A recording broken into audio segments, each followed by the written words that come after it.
This week on News Round Extra, the biggest computer games battle ever. We check out the competition and get an exclusive first look at the PlayStation 2. Where do I need to go to get a glimpse of the future? Unfortunately, the answers are thousands of miles away. Yes, I had to take a trip to Japan. I know the life of a newsround presenter can be hard. And so here I am in Tokyo, home of all that's high-tech. But I can't speak a word of the language, so I've got my friend Masa here to help me. Hi, Masa, how's it going? Oh, great, yeah. Let's take a look around. Okay, let's go.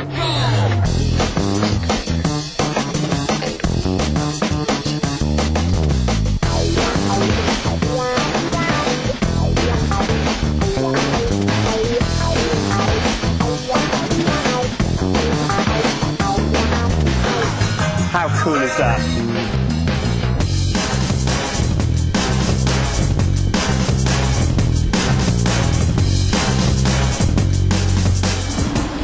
Much as I'd like to spend my time sightseeing in this incredible city, I've arranged an appointment to go and see the PlayStation 2. I kind of guess you might want to see it. Hey, and there it is, the Sony building. And inside is the most hotly awaited console in years. Now this is what all the fuss is about, the PlayStation 2 console. Now, it might look good, but can it perform? Now this is Mr. Yamauchi. He's one of the people who's behind one of the new games for the PlayStation 2, Gran Turismo 2000.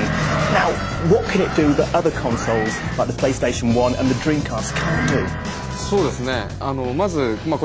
PlayStation 2 is based on DVD technology. This means you can watch movies. Compared to PlayStation 1, the graphics and sound are far more realistic. As a games developer, how much easier has this machine made it to make your games as realistic as possible? PlayStation 2 allows me to express my feelings, and I have total creative freedom to make the graphics and sound exactly as I want.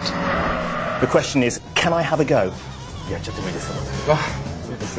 Okay, now this is one of the very first PlayStation 2s to come off the production line, and only people that work for Sony have had the chance to use it so far. So I'm one of the very first people in the world to be able to have a go on it. Now the graphics are incredibly smooth on this. It's almost like playing an arcade game, and the sun's so bright you feel you'll need to wear sunglasses. Oh, and I've hit somebody, and I've hit the side. I've never actually driven a racing car, but I would imagine it must be pretty close to something like this. This is so much better than the original PlayStation game, and it's like playing a game in an arcade. It's so smooth and it's so realistic. The PlayStation 2 is being launched here in Japan in just 6 weeks' time, but sadly it won't appear in the UK until sometime in the autumn. And no one knows if it'll match the Dreamcast price tag of £199. Another developer, Konami, are working round the clock to develop games for the PlayStation 2, with a respectable track record of hit titles like Metal Gear Solid and Dance Mania. What do they think will be possible with the next generation of video gaming? We're just still exploring what the machine could do. So I think maybe by next year or 2 years' time, people will have more excitement when they find that they could do this and this more and more and more. Some of the titles that we're creating will just going to be stunning. They'll be absolutely stunning. The Dreamcast and the PlayStation 2, I mean, which were the developers here more excited about working with? The PlayStation 2's advantage is the computer itself, because it is so intelligent. You could show graphics much more real than it was before. For the Dreamcast, there are a lot of advantages, but one advantage is that it can be hooked up to the net. Sony has been instrumental in making video games the cool toy to own. The PlayStation has clearly dominated the games industry, with well over 5 million consoles sold so far in the UK. Sony, obviously 70 million PlayStations sold worldwide, the biggest console that ever has been. People just looking to PlayStation 2 like, oh, it's like the sun's coming up, it's like the god of consoles. It really is going to be something special. It had better be people spend more money on computer games than they do enjoying Hollywood films. It's one of the world's most popular forms of entertainment, something that no one could have predicted when the first computer games were launched 30 years ago.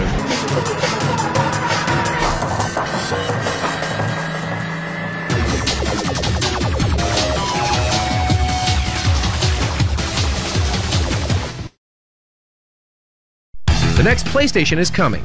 As a PlayStation Underground subscriber, you get a front row seat. Our dream, from a business point of view, is to grow the market for computer entertainment into a superset of music and movies. so that video gaming and computer entertainment becomes a legitimate mass market entertainment. We formed the new team for the next generation of PlayStation immediately after launching PlayStation. So we started to think about the next architecture for the system in 1995. The design of the next generation PlayStation was put together to achieve a very singular goal, which was to allow the game player to experience TV quality images and the same level of emotional experience that you would get from watching a great film, reading a great book, or listening to a great piece of music. How do you do that? I think the key word for the next generation PlayStation is emotion. How do you convey emotion of the game characters? Realistic facial animation. As you're looking at me now on this camera, you can see that my face moves whilst I talk, and as my mouth moves, that the muscles stretch. And that's what realism is all about, is being able to get the subtlety of movement into the 3D graphics. The new system is going to open up a whole new avenue of creative expression. Today, great games like Gran Turismo and Tekken and Game Day are at the pinnacle of their genre on the current platform. But they use relatively simple technology to create that experience. In the next generation of a driving game, for example, on the new PlayStation, we will be able to simulate thousands of different elements of what makes a car work. The tire physics, the friction, the fact that it's now snowing, the fact that it's now raining, and that these are having a physically accurate impact on the way that the game handles. This allows for a wide variety of gaming experiences to be generated. In the current world of game development, you would use motion capture to establish the animation of a character. But going forward, we can now start to physically and biologically simulate how a human being works. And we can use some very complex algorithms called inverse kinematics and dynamics to simulate the entire physical skeleton of a player. Each player uses 10,000 polygons. To put this in context, Game Day and Madden use about 250 polygons per player. But it's also important to remember that beautiful graphical experiences aren't necessarily generated by millions of polygons, but by the best special effects and the most subtle use of lighting, pixels and texture mapping. It's not all about winning a huge polygonal race, but this is a race of beauty. This demo that we're showing right now shows some real powerful lighting and animation techniques called motion blur. Now this allows us to track the speed at which an object moves, and just like in real life, if I move quickly, there is a persistent blur behind the object.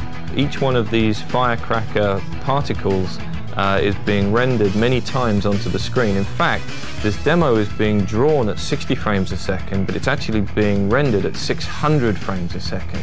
And we can also freeze it like this, just like you see in some TV commercials right now, where you can spin the camera around and the object is frozen. Once again, there are tremendous creative possibilities with this. If somebody throws a ball in a baseball game, or a fast-moving car overtakes you, or a laser beam from a weapon. These demos give you just some of the hints of the building blocks of where we can go creatively and entertainment-wise with the new system, and that's what it's all about. The most aggressive challenge was the semiconductor. So the current chipset utilized about half-micron semiconductor technology. But what we are now challenging is 0.18 very, very high-end semiconductor technologies. It was very, very difficult. Finally, we could develop the nice chipset for CPU. We call it that emotion engine. That contains over 10 million transistors on the chip. That's a little bit bigger than the latest Pentium 3. We have built the fastest multimedia processor on the planet. What allows us to achieve this performance is by having a very dedicated and single-minded design for the chip. Other chips in the world have to appear in everything from vacuum cleaners to PCs and the desktop. What we designed into the Emotion engine was the power and performance required specifically for the intensive 3D graphics capabilities and demands of the next generation of software, plus technology like floating point coprocessors and also abilities like the decoding of Pt.2 video streams from our DVD disc. By the time we make a product announcement, the technology for modem and modem connectivity may take another leap forward. Once we actually make the product announcement, then we should be able to say what kind of connectivity the PlayStation will actually have. I'd like to see controls that are not necessarily in terms of having more buttons or levers. I think there are enough already, and you only have 10 fingers. I'm speaking to you now, so why shouldn't the device react to my voice? I should be able to wave at it and do things like this. A video camera could pick up these motions, interpret them, and generate a response on the screen. The next generation PlayStation uses 3 industry standard interfaces as part of the technology. We have IEEE 1394, which is called iLink, used in the next generation of digital video devices like still cameras and video cameras. We can now have digital media in as well as out. Now what I mean by that is being able to put my face or your face into the game. USB, which stands for Universal Serial Bus, allows us to connect to a huge variety of standard peripherals like joysticks and keyboards and mice and a whole bunch of things that haven't even been invented yet. And PCMCIA gives us connectivity to devices like modems, memory devices, even hard drives and other standard computing devices. Well, let's be very clear about this. The next generation PlayStation is designed specifically for high-end in-home entertainment. Now, right now that means video games. We will broaden the definition of what entertainment means over time, but we're not building a PC here. It's really an interactive entertainment console.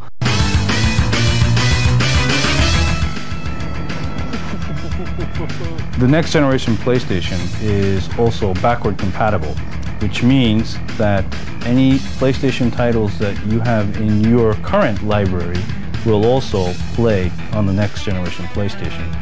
And I think this is the first time in the interactive entertainment industry where a console has done that. The picture has 100 years history, and the music has over 1,000 years history, but the computer has only 26 and 7 years history. We're only starting to scratch the surface of the emotion that we can put into games. If somebody was to burst into tears as a result of experiencing a next generation PlayStation game because of the raw power of the emotion that is inside the product and the storytelling, then we've all succeeded in our jobs. We now have the power inside the next generation PlayStation to do things in software that have never ever been done before. I'm not quite sure where it's going to go, and that's what makes it exciting.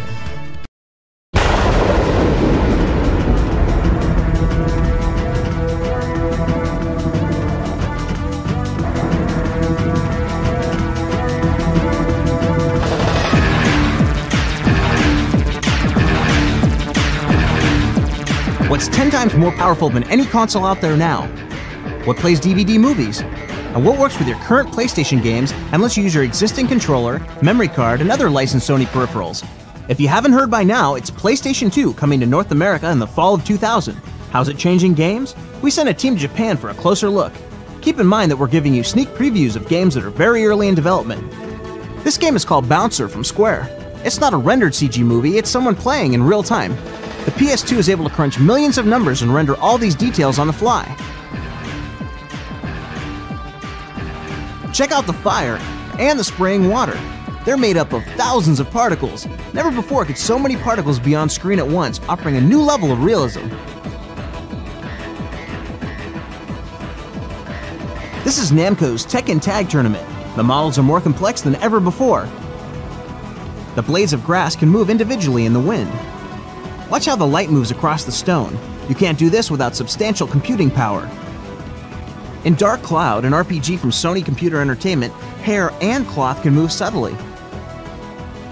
The main character builds a village on the fly. All kinds of new gameplay are possible. In A-Train from ArtDink, you build cities and then manage their railroad systems. PlayStation 2 gives this 6th version of the game the fastest action ever, with more trains and full 3D for the first time. A new DualShock 2 analog controller comes with the PlayStation 2, and it does something really cool. It registers not just which button you push, but how hard you push it, to 256 levels of pressure sensitivity. In Gran Turismo 2000, that means more sensitive acceleration and braking. You can push the edge of the car's performance with greater precision. The controller also affects games like the new Ninja Gaiden title coming from Tecmo. If you press lightly, the ninja throws his star short. If you press hard, he throws it far. How hard do you want to punch? How high do you want to jump? I just love all the new control the DualShock 2 allows. We switch now to the battlefields of 16th century Japan. It's Kessen from Koei. The East takes on the West in a historic struggle for the fate of the country. You control as many as 200 troops on screen at one time. The game's producer explains what's happening.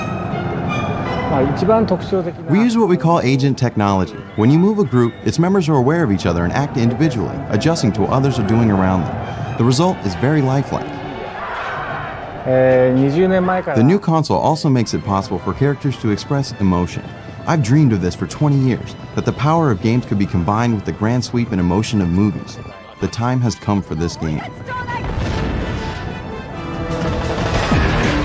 Hundreds of companies worldwide have signed on to explore technical and creative power that no one's ever had before. We can't predict what games will look like, but we can commit to helping you as a PlayStation Underground subscriber try them first. It's not a bad way to be starting a new century. How are game developers reacting to the next generation of PlayStation? As a PlayStation Underground subscriber, you get inside access.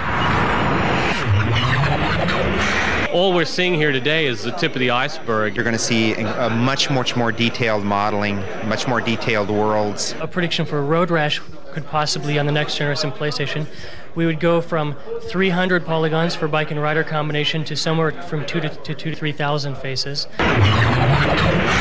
The fact that you can actually render something like Toy Story on the PlayStation in real time is just, awesome. And it's really exciting to see a home platform that's going to have even surpass the power of some of the high-end military machines that we've worked with in the past. I think it's absolutely incredible that we've got a supercomputer and a game machine.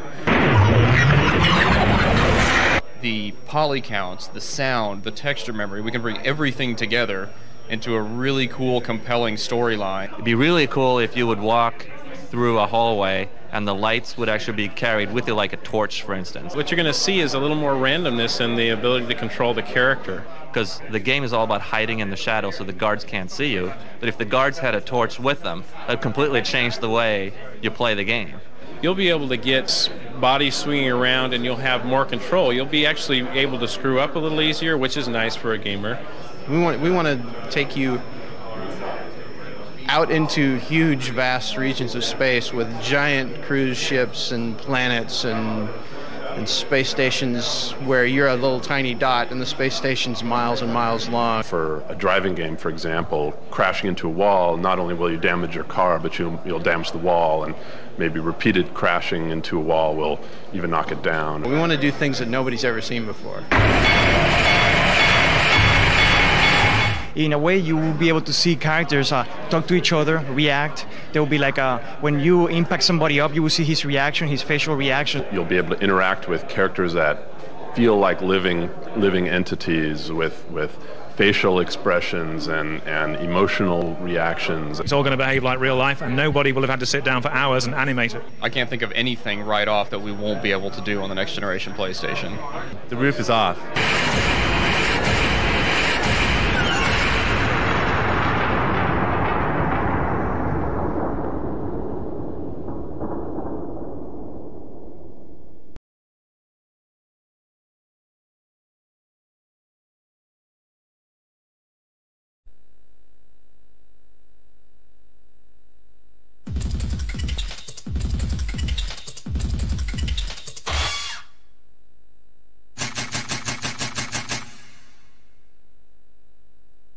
次世代機の名称を皆様にお知らせしたいというふうに思います。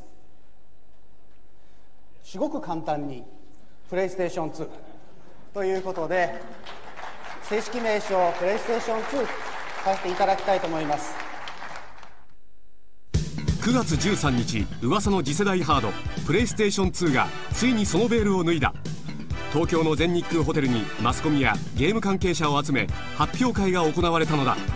ソニーコンピューターエンターテインメント草薙社長の口から発表されるそのハイスペックは我々の予想をはるかに超えるものであった。 DVD ビデオ標準搭載。次世代のプレイステーションではこの DVD ビデオのフォーマットを標準搭載することに決定いたしました。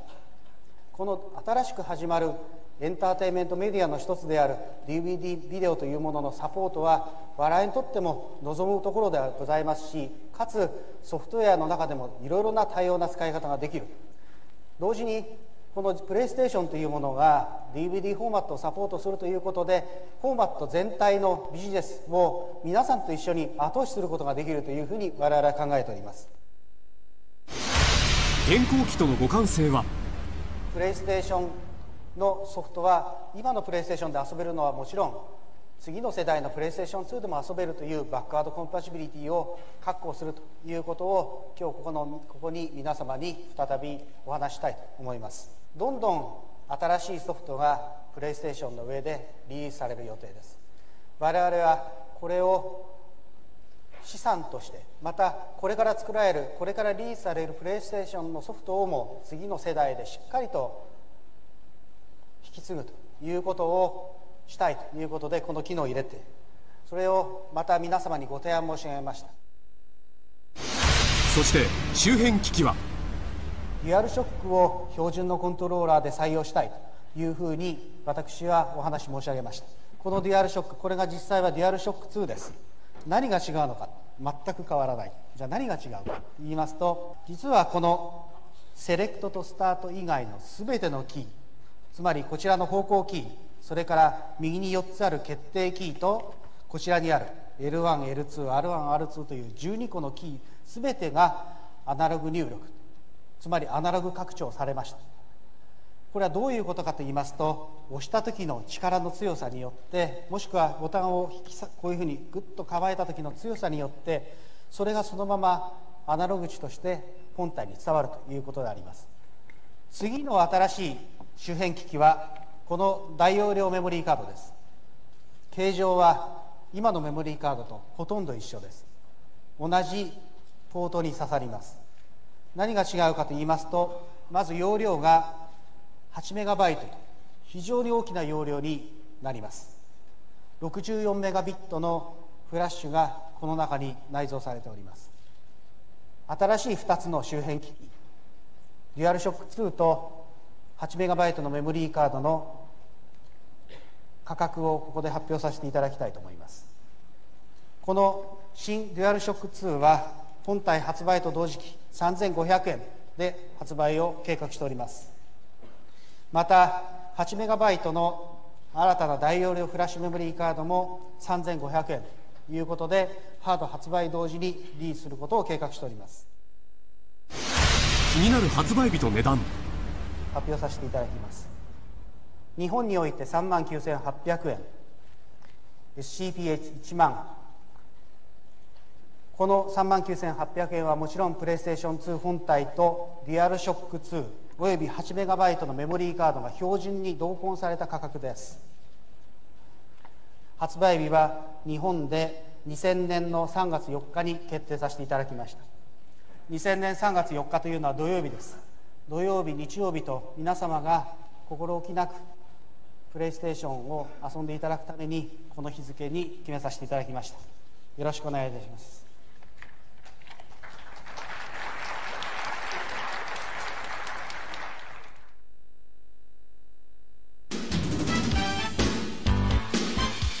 プレイステーション2が一般公開される東京ゲームショウ99秋会場となる幕張メッセでは前日明け方まで準備が行われていた。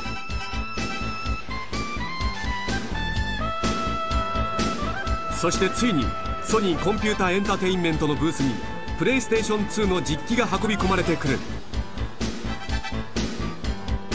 厳重な警備のもと慎重にディスプレイされていく。実機がユーザーの目に触れ実際にプレイできるのは世界で初めてのこと。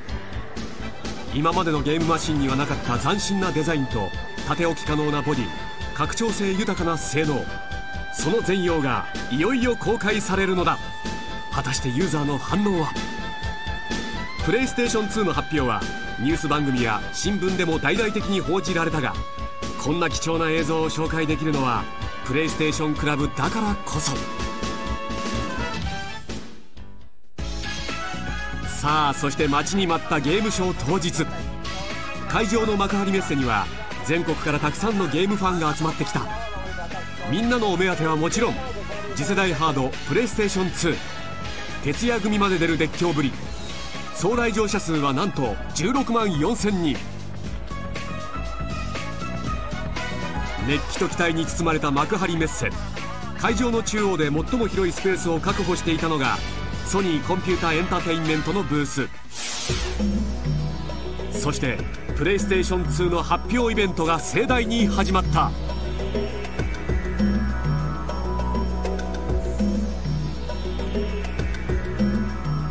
巨大モニターを熱く見つめる来場者たち。それではここで会場でしか見ることができなかった映像をプレイステーションクラブの会員の皆さんに特別に公開しよう。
Hey gang, well it's E3 time again, which is why I'm hanging out in front of the Los Angeles Convention Center. Hey Maggie, since this is our first issue packaged in with the official PlayStation magazine, you might want to take this opportunity to introduce yourself.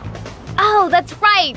Hi gang, I'm Maggie, the host of the PlayStation Underground, and as my producer just mentioned, we've teamed up with the official PlayStation magazine so that every once in a while you'll get more than just your regular demo disc. You'll get a DVD, playable only on your PlayStation 2, packed with interviews, behind-the-scenes footage, memory card downloads, and more! And one annoying, bubbly host. To celebrate the transition, we thought we'd do something a little different for this issue. So our programmers are using a new 360-degree camera technology from a company called En Route. From the time you enter the E3 hall until you reach the Sony booth, you can actually get a quick peek at the show floor. Here's how it works. Once I take off out of here, you can use the analog sticks to pan the camera left or right, so you can virtually look around. I figured you'd sneak that word in there somewhere. Once inside, the Sony booth will transform into a cool heads-up display where you can check out some of the games and videos in different areas. And what about the stories? I'm getting to that! When you're inside the booth, you can also check out the segments we shot while in Japan on the games Dark Cloud and Extermination.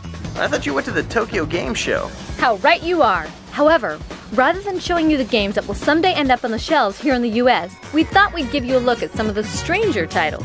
And downloads? They're in there. Just look for the icon on the menu display. Well, it sounds to me like you've got this issue wrapped up, but aren't you afraid that the 360-degree camera will show your bad side? What bad side?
warriors have assembled.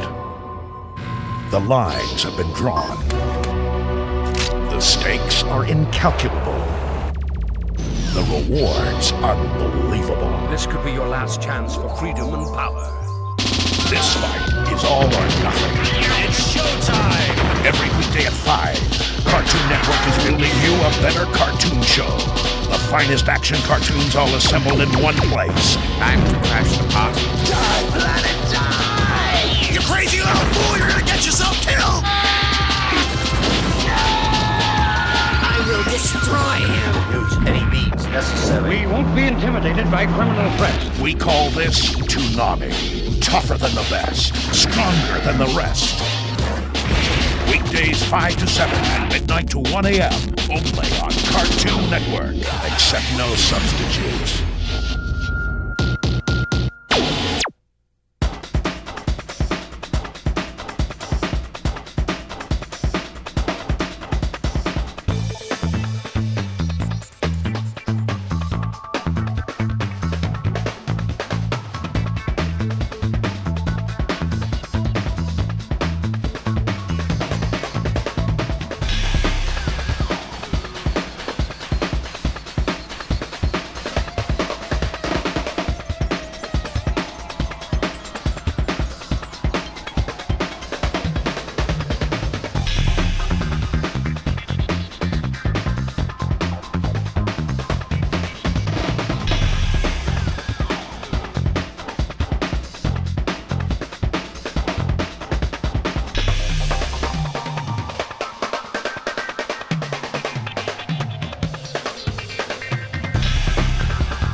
Vader, you can be. Julian's not a just player. Stop. Ow! Welcome, grow. Manu do you know? Luya? Sukana lulu katabam. Ura paradu. Manura uru hero. Wajama, Gruaga! Muya wako! Wahia! Kuda!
fuata.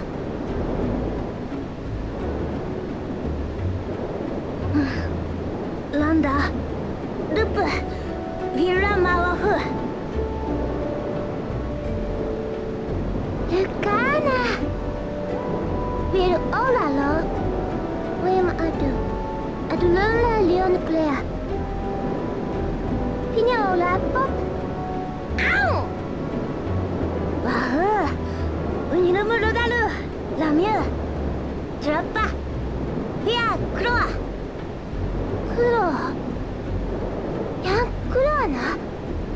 Tetrahumna fatamiliana.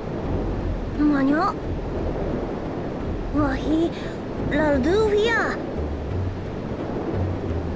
What? Kau? Wah, aku rumah kamu begitu. Luna, Launa subit tiganio. Lakulana. Klul, Lotada. Wahoo. Manyo. No!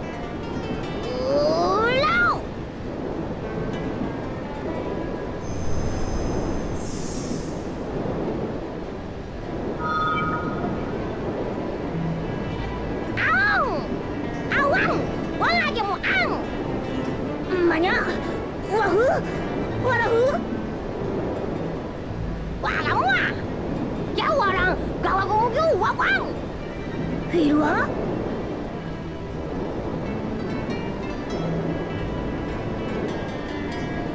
Zara, Manyo-firo. Ow! Wow! Ow!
Hey gang, well it's E3 time again, which is why I'm hanging out.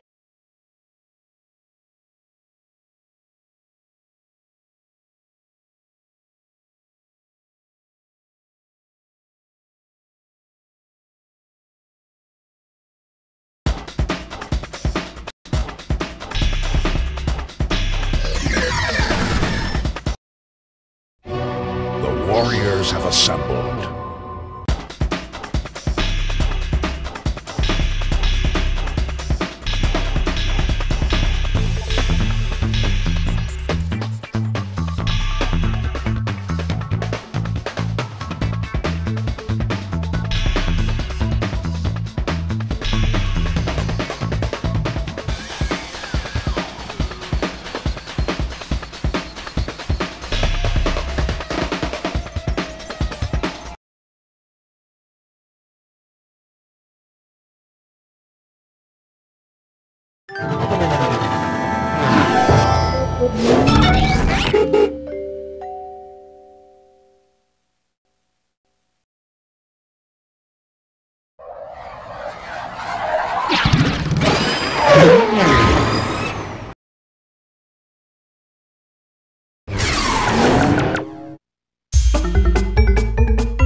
Yes!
On a peaceful, clear summer night, the village of Naroon is bathed under the illumination of two moons. Music floating from below, the villagers dance in celebration of the harvest festival.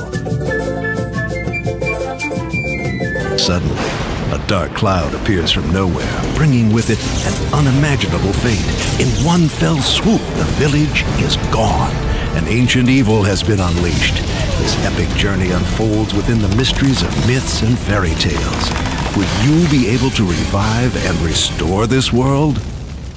After the destruction of the Western continent, our main character, Toan, awakens to total darkness. An old man appears before him and introduces himself as the Spirit Emperor. The Spirit Emperor bestows a great responsibility on Toan, a young man with a pure heart. He must now rebuild the world that has crumbled before him. Toan's village has been destroyed by these evil beings. To rebuild them, you must first collect the various parts of the towns that have been dispersed to different dungeons, and you put them back together.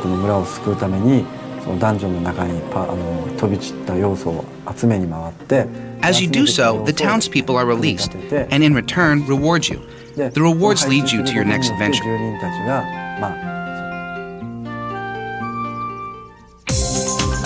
This world-building system, which the game's creators have named the Georama system, is perhaps the most innovative feature in Dark Cloud. Being able to build your own world and interact with it in real time is extremely fun, and we wanted to combine this new feature with a very popular genre like an RPG so that we could build an incredibly deep and robust game for gamers everywhere.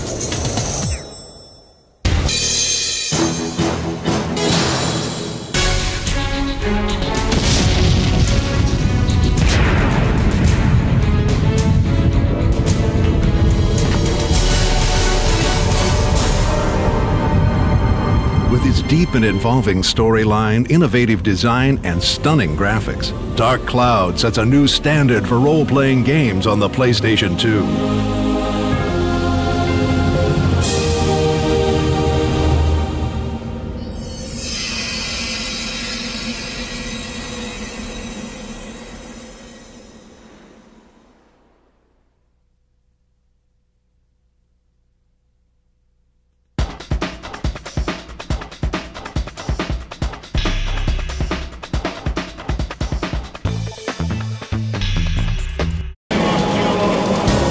This summer, you will go on a mission deep into the Antarctic where a terrible threat awaits.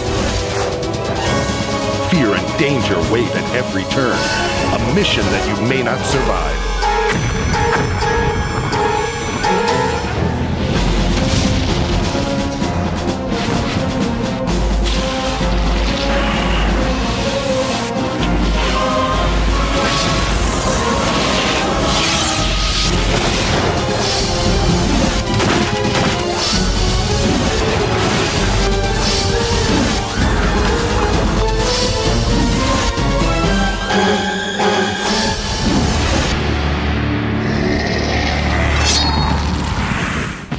This is Extermination. From Takuro Fujiwara and his team at Deep Space, Extermination will take you places you've never been before.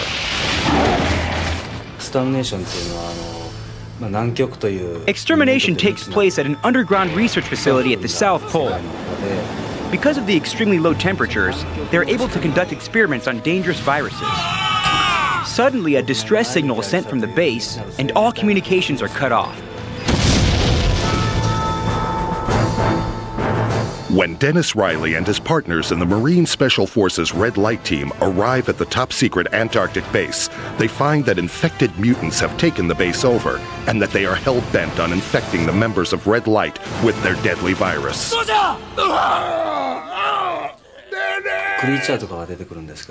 Well, there are creatures in the facility that have violently mutated. They spit a green substance, and the infection that they're carrying is spread through that substance. At first, when you become infected with the virus, Take this! you can cure yourself with medicine. You can recover. The antibodies will temporarily ward off infection.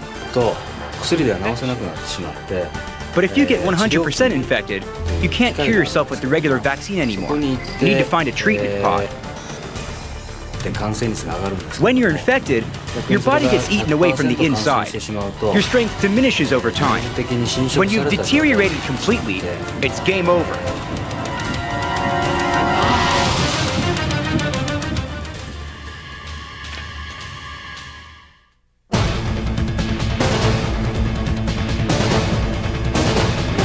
Deadly mutants, a lethal virus, danger at every turn.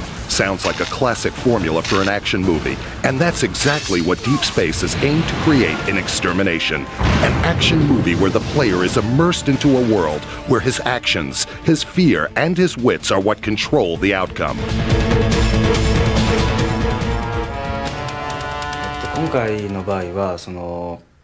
We all see tons of films, and they all affect us differently. They move us, or they excite us. So we wanted to make the action in games feel more like a film. We thought that the gameplay would have a better feel to it. You'd get the full flavor and power of it all. So to make this a reality, we developed the Region Action System. And I think that clearly distinguishes this game from other action games. With the Region Action System, you control the character's movement with just one button. For example, when you need to jump, hitting the action button will make you jump. If you need to climb, just hit the same button. It makes the controls streamlined and easy to use. From the player's point of view, you're closer to being able to react to the game on a split-second gut basis. Other than his teammates, Sergeant Riley has one crucial companion in the Antarctic cold, his advanced, highly customizable assault rifle, the SPR-4. The player can rapidly customize the SPR-4. They can find attachments to make it into a flamethrower, a grenade launcher, or numerous other weapons. From the executive producer of Biohazard and the creator of Mega Man, Extermination is the next step forward. You'll be amazed at the realism, as weapons experts were called in to work on the project. We worked with Mr. Ichiro Nagata. This man is knowledgeable in military affairs. He writes articles for Combat Magazine, so he's extremely famous in Japan. He not only supervised the parts of the game having to do with guns and other firearms, he gave us all sorts of advice, such as how the characters should handle the weapons, how they should look while they're firing. We even took some of the movement in the game from the demonstrations he gave us. From the detailed weaponry to movie-quality cutscenes that lead you through the story to the explosive gameplay, Extermination is a summer blockbuster you won't want to miss.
I'm the art director at Naughty Dog, and behind me is Jack and Daxter, the Precursor Legacy.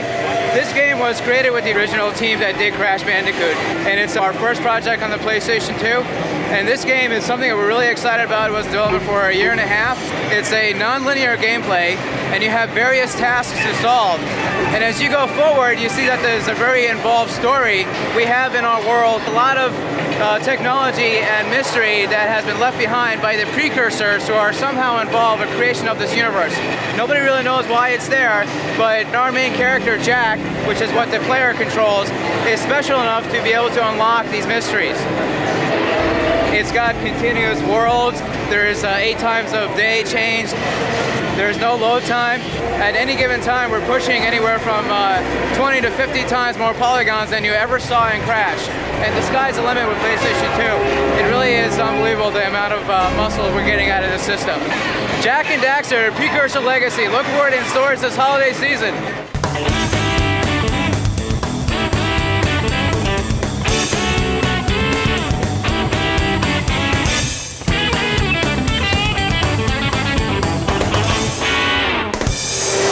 Richard Fogey. The game that we're looking at here is Kinetica. It's a fast action racing game. It takes place in the future. Focused on this new style of racing where the bikes have been combined with the humans. It is sort of an armored suit where the wheels are attached to them so that they're right in there with the speed. And they can all do these high-flying, really acrobatic daredevil stunts as they're racing around on these futuristic tracks. There's multiplayer aspects so you can really get into the competitive nature of the game, really head-to-head on the racing. One of the key things for any racing game is keeping the frame rate really solid. When the final game ships, 60 across the board, which really makes for a smoother playing experience of the racing game. The player can really get much more control over their racer and much more control over what they're doing, and then the interaction is better. Kinetica, coming on the PlayStation 2, fall 2001, check it out.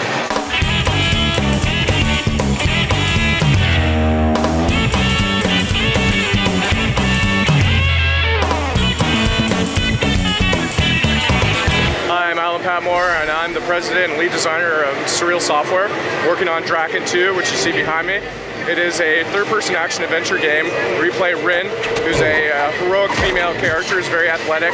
She can engage in hand-to-hand combat, summon spells using a magic system, and then the coolest part is that you can get on Aerok, who is your dragon counterpart, and fly around, take to the skies, and engage in intense aerial combat. It has a great flight dynamic. We spent a lot of time tuning the flight controls so it's very fluid and you really feel like you're in flight, but it's yet still very easy to control. One of the coolest things about the PlayStation 2 is it allows us to render these enormous landscapes. Begin the game after Draken 1 ended, where your brothers died. You're burying the villagers of your town who are laid to waste by hordes of evil creatures. You're supposed to summon the Dragon Mother, who's the final creature, and she'll help restore peace and tranquility to the rest of the world. Check out Draken Fall 2001.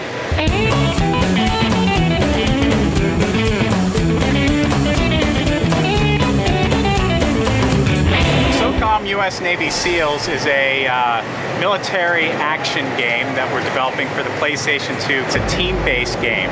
So in both single player and multiplayer, the object is to use your teammates in order to accomplish the mission objectives. Another one of the features that we're really excited about with SOCOM is the online capabilities. SOCOM is going to be one of the first games released this fall that supports the Sony analog broadband adapter. You'll be able to connect through the internet to our game servers and be able to join games with people who are already there. We were also able to work in collaboration with Naval Special Warfare to consult with them and capture what it's like to be a US Navy SEAL. We were also able to go out to the ranges with them and shoot some of the guns. So when you play the game, you're really going to get a feel for the realism and authenticity. SOCOM US Navy SEALs will be available this fall exclusively for the PlayStation 2.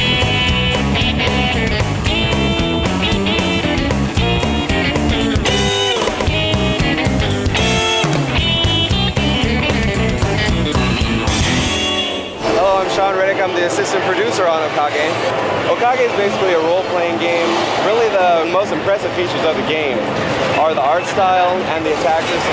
The art style is really unique. The characters look really expressive. It's kind of European and dark. It kind of accentuates the way the characters are. The characters have really defined personalities, and their interactions with each other is another highlight of the game. Also, it's very different than most RPGs where one character attacks, then an enemy attacks. Basically, in this game, everyone attacks at the same time. So it looks like a big melee going on screen. It's really, really exciting, really different than most RPGs, and I think it'll really set it apart. Okage will be available late summer, early fall on the PlayStation 2.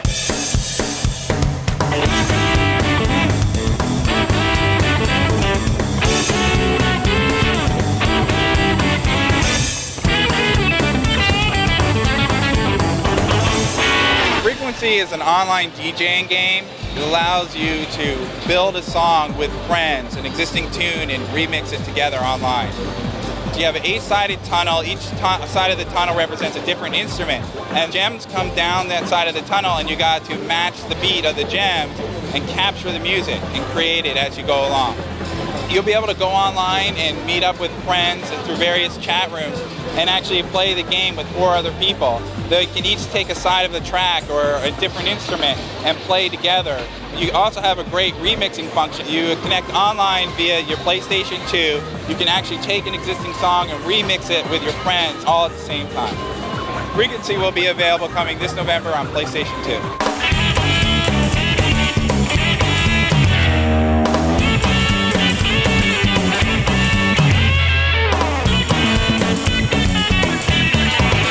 I'm Ron Allen from Sony Computer Entertainment America. The game behind me is Eco, and it's a third-person action-adventure game set in a fantasy environment.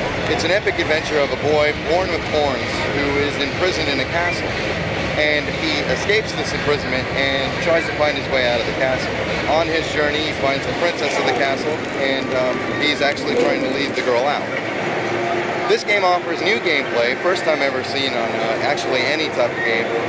You're actually leading a girl all the way through the game. There's a lot of puzzle elements, a lot of action elements as well. There's fighting. We took advantage of the PlayStation 2 technology by using inverse schematics on the hand holding the arms. All the in-game cutscenes is all real time. There's no CG in this game at all. There's no load times. It's seamlessly together. It streams all the way through the game. For people who like adventure games, this is going to be a great title. Eco's coming out on PlayStation 2 this fall. Check it out.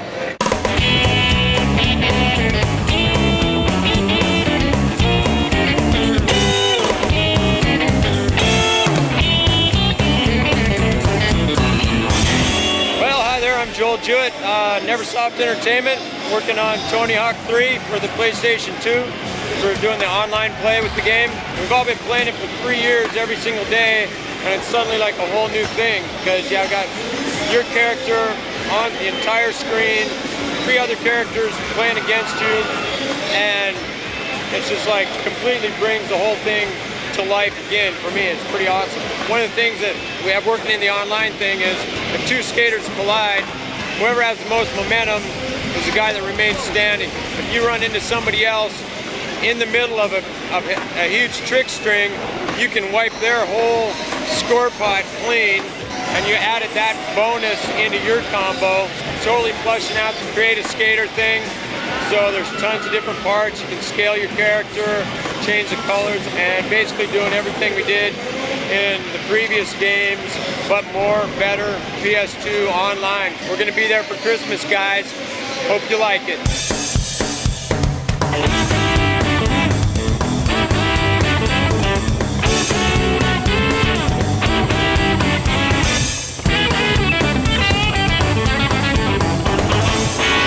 Ben Brinkman with EA Sports Big. NBA Street is 3-on-3 basketball. The first 1 to 21 wins the game.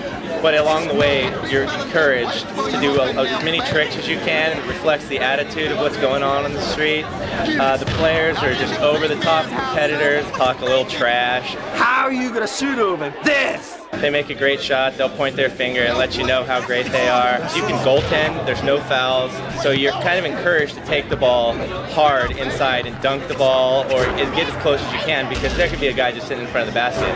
You know, if you pull off a really good trick and he's not expecting it, he'll fall over and you'll have a clear line to the basket. So tricks are just as important as scoring baskets. They give you momentum to pull off what's called a game breaker. And a game breaker is essentially a tug of war. Say you make a 2-point basket, you get 2 points, your opponent loses 2 points. There's 6 unique players which we created, as well as 5 players from all 30 NBA teams. NBA Street, it's street basketball. It's coming at you on the PlayStation 2 late this June. Go look for it in the store near you.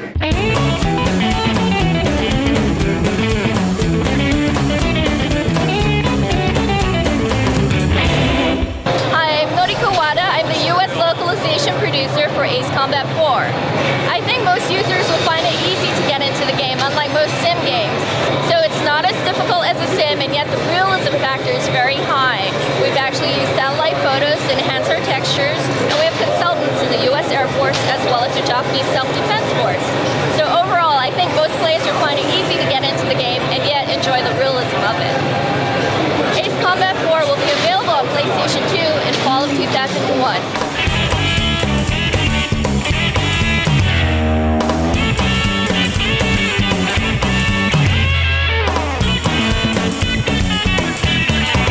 Hi, I'm Todd Thorson, Director of Marketing from Capcom Entertainment. We are today looking at Devil May Cry, the brand new gothic thriller from Mikami, who's the creator of the Resident Evil series. Devil May Cry.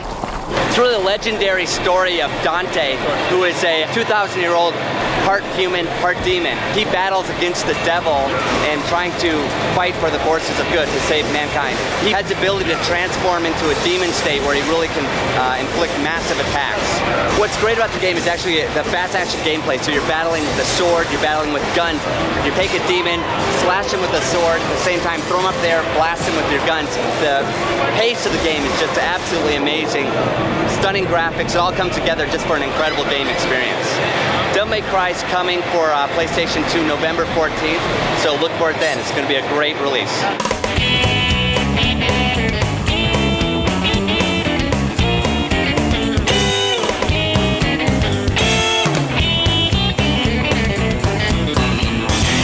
I'm Mike Schmidt. I'm a producer here at IDOS Interactive, and this is Hurdy-Gurdy, one of our PlayStation 2 titles. You play as the character Gurdy. You're a young apprentice herder, and you have to learn all sorts of different herding skills, and you have to herd all these different kinds of animals into their pen in order to compete in a tournament at the end of the game against the bad guy who's actually put a spell on your father, who's kind of the main herder of this magical island that you live on. Hurdy-Gurdy will be available for the PlayStation 2 this November.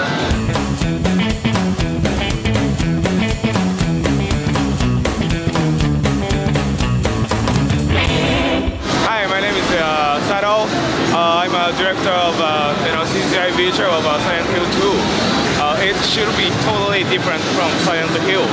This time, Silent Hill is no longer just a game. This is, I think, more than a novel and a movie. This time, the main hero came back to Silent Hill because his dead wife. He found lots of monsters. He's scared, but he decided to fight. Thanks to PS2, we can finally express the monster, flashlight and like a fog, so real. That makes that game so horrifying. That hardware, swept out all of the restrictions. We can finally made it perfect. Silent Hill 2 on PS2 will come out fall 2001.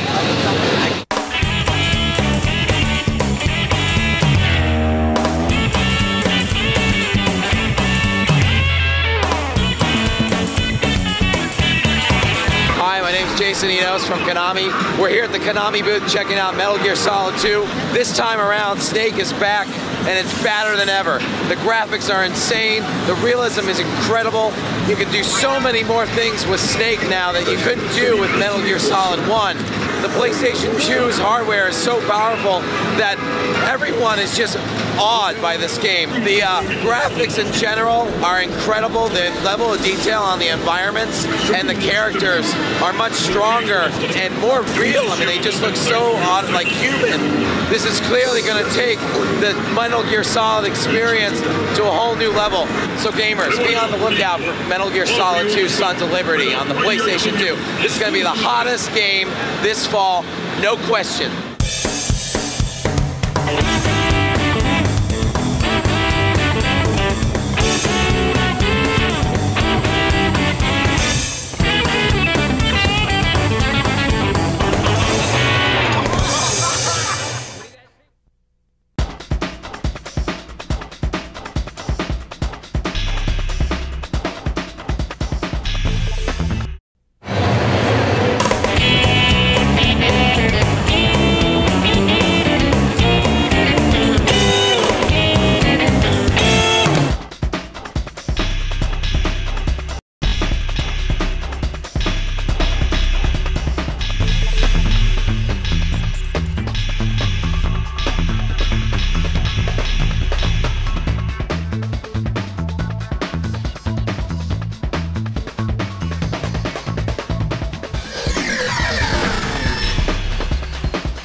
gang? Well, here we are at the Tokyo Game Show, E3's Japanese cousin. Now, we could have shown you all the big games that you'll see at E3, but we thought we'd take the proverbial road less traveled.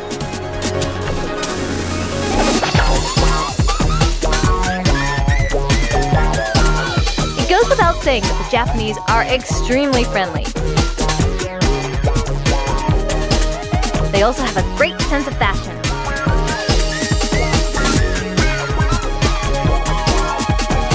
Not to mention their own unique brand of superheroes. This is the Captain Love game. It isn't just an adventure game, it's a dramatic hero adventure game. You have all these conversations with the heroine and other characters. You use that to progress in the game. So it's not your typical hero thing. You battle using conversation, and there isn't a single scene of violence. No violence? Well, here's a game that involves a flamethrower. Sort of.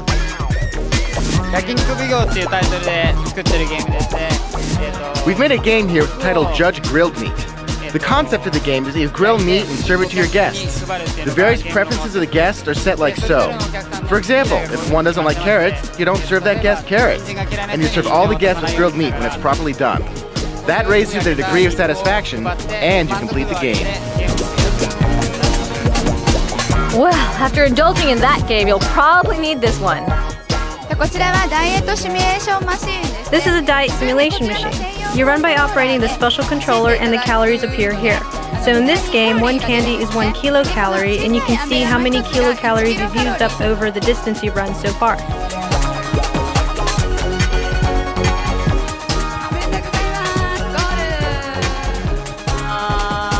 Well, cool and unusual controllers were all over the show, but the most breathtaking peripheral had to be this one. This is one of our mini games. As you're exhaling, vocalizing into this mic, you're digging deeper and deeper. If you don't make it to the catch your breath level before you run out of air in your lungs, it's game over. We have 15 types of mini games like this. You use the mic so anybody can play easily. We hope you like it.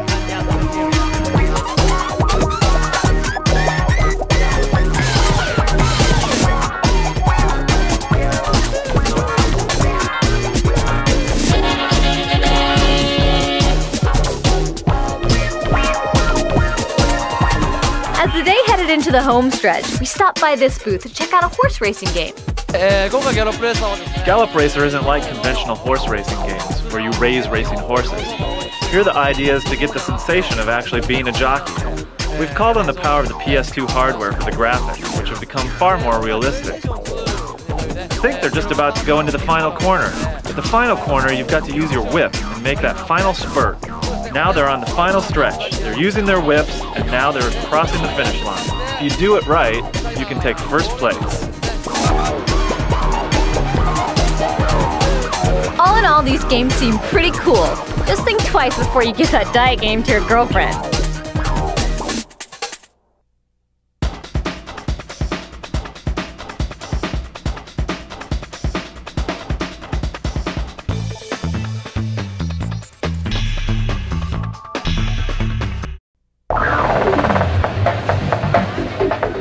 While we were at this year's E3 show in Los Angeles, we got a chance to check out the future of the PlayStation 2.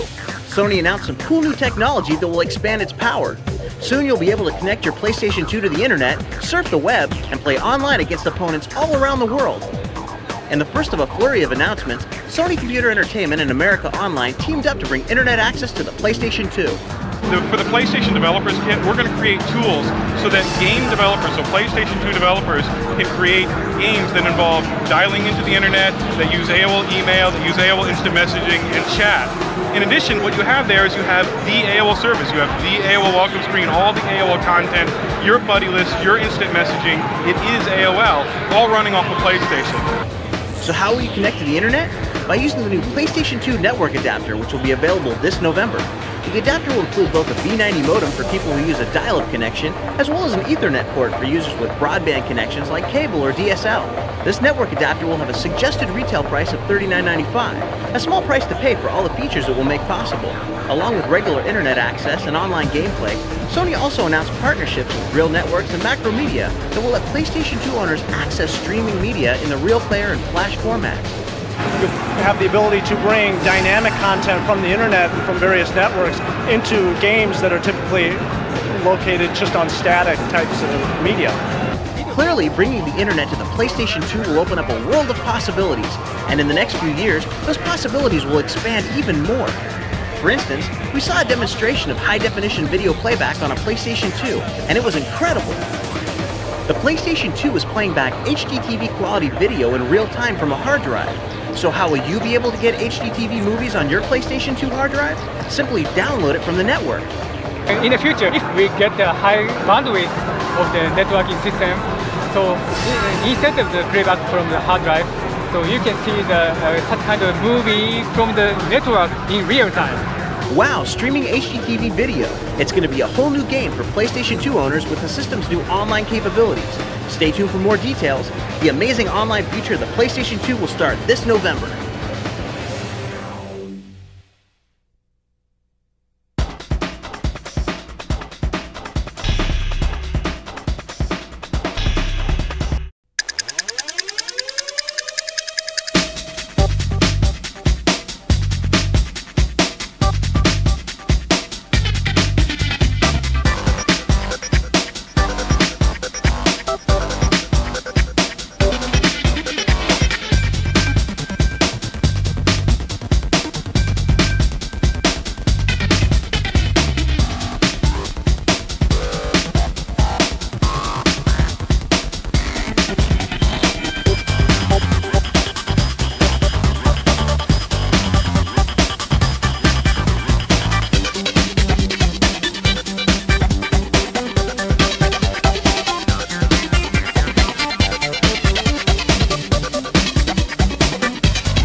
Warriors have assembled. The line.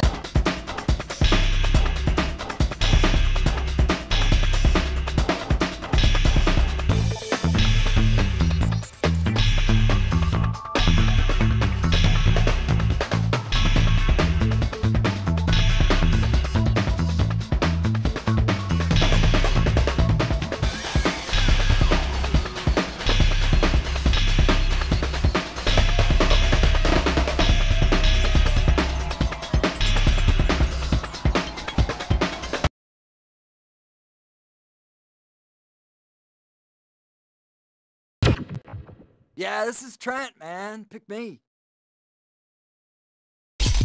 Oh yeah, I'm cool. I'm cool. Hey, man, I'm Trent. Pick me, aight? Check out the Trendster. Oh yeah, I'm cool.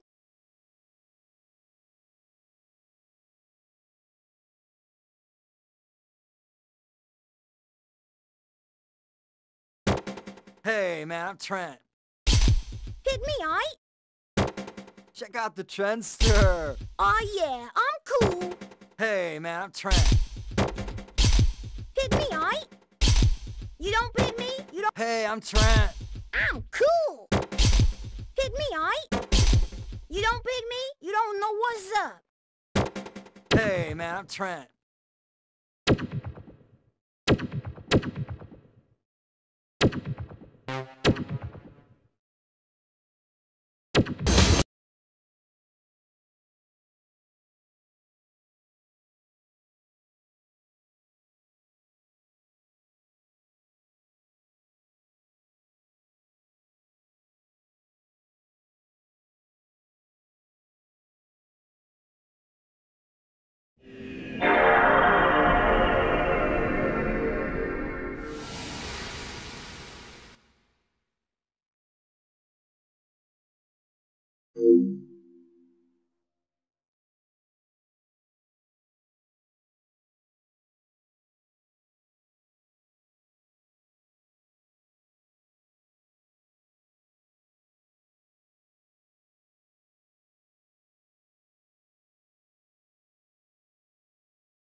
having fun?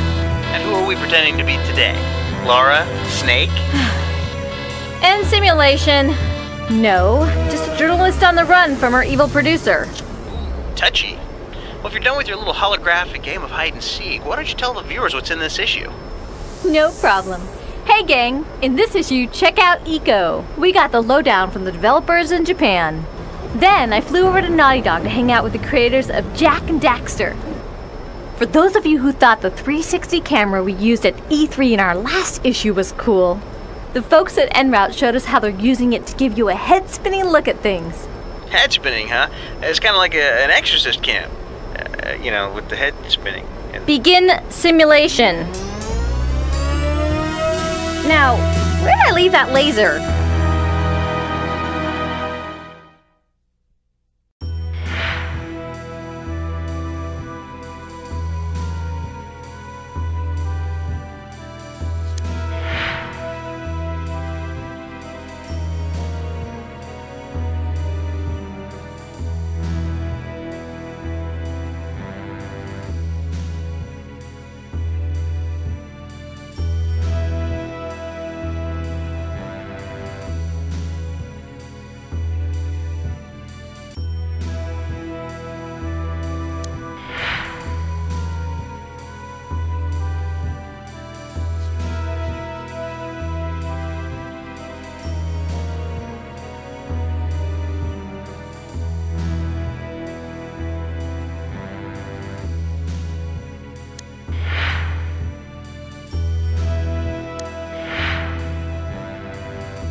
fun. And who are we pretending to be today? Laura? Snake? And simulation. No, just a journalist on the run from her evil producer. Touchy. Well, if you're done with your little holographic game of hide and seek, why don't you tell the viewers what's in this issue? No problem. Hey gang, in this issue, check out Eco. We got the lowdown from the developers in Japan. Then I flew over to Naughty Dog to hang out with the creators of Jak and Daxter. For those of you who thought the 360 camera we used at E3 in our last issue was cool, the folks at En Route showed us how they're using it to give you a head-spinning look at things. Head spinning, huh? It's kind of like an exorcist cam. You know, with the head spinning. Begin simulation. Begin simulation. Now, where did I leave that laser?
Now for the introduction of the horses competing for this race.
Ready?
EA Sports.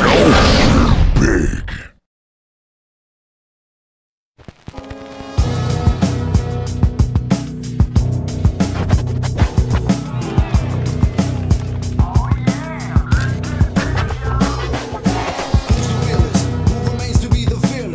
You might never get another chance to catch this. In case you're wondering who's the realest, the name unforgettable. Who's the realest? Who remains to be the fearless? You never see eye to eye with the likes of us, 'cause we're too damn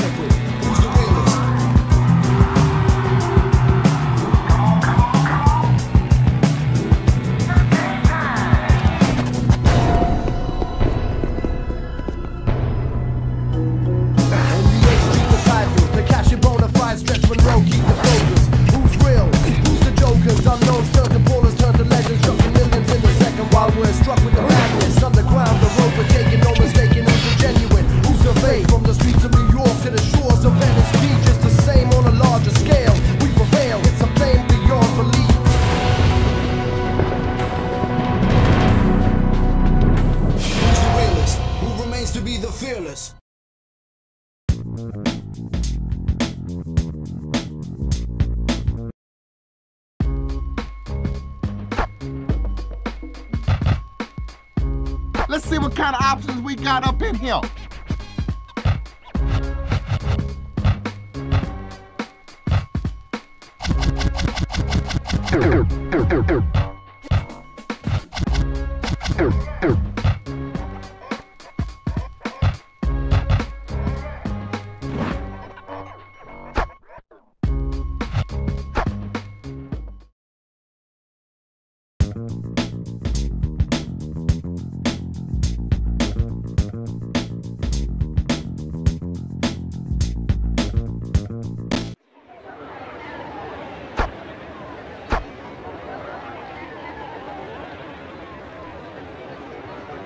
Hey, Joe the Show Jackson here, and welcome to Street School, where I'm gonna teach you the ins and outs of NBA Street.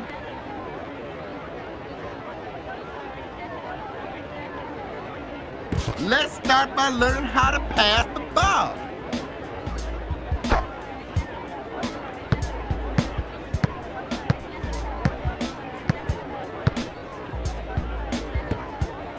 That's it, nice pass. Time to teach you about turbo, baby. Ooh, where you moving now, player? Now I'm going to teach you how to take the short shot.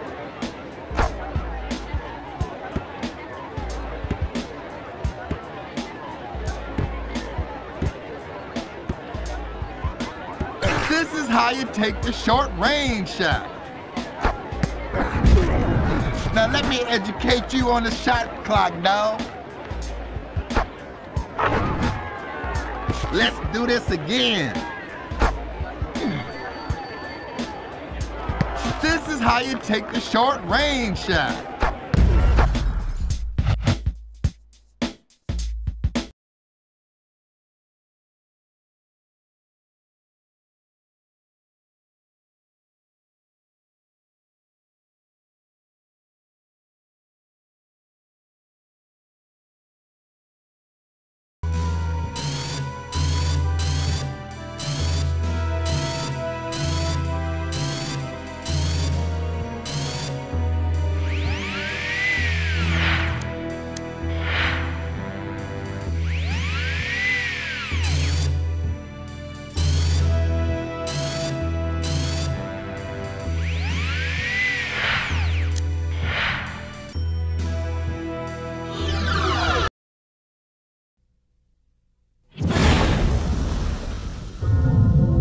Dream is always the same.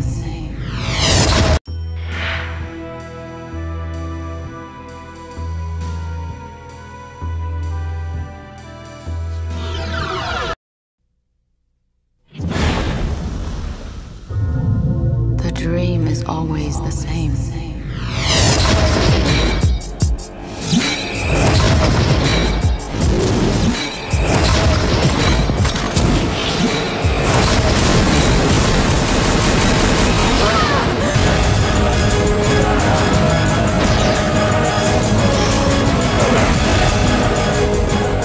On the day before the Final Fantasy movie opened, Square EA threw a little party for all the Final Fantasy fans at the PlayStation Store at Metreon, San Francisco. Final Fantasy fanatics lined up around the block as rumors circulated that the creator of the Final Fantasy universe, Hironobu Sakaguchi, might make an appearance.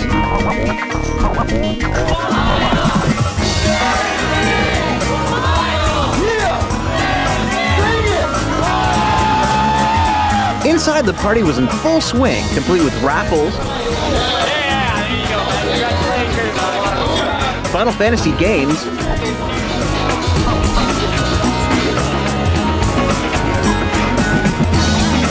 auctions,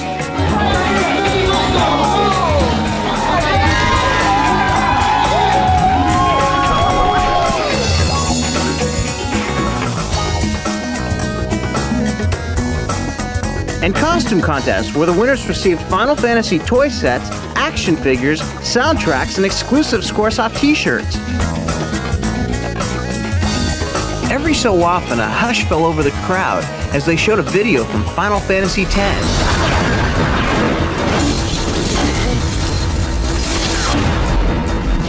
we wanted to know what some of Final Fantasy's biggest fans thought about the upcoming movie. Final Fantasy rocks! Final Fantasy rules!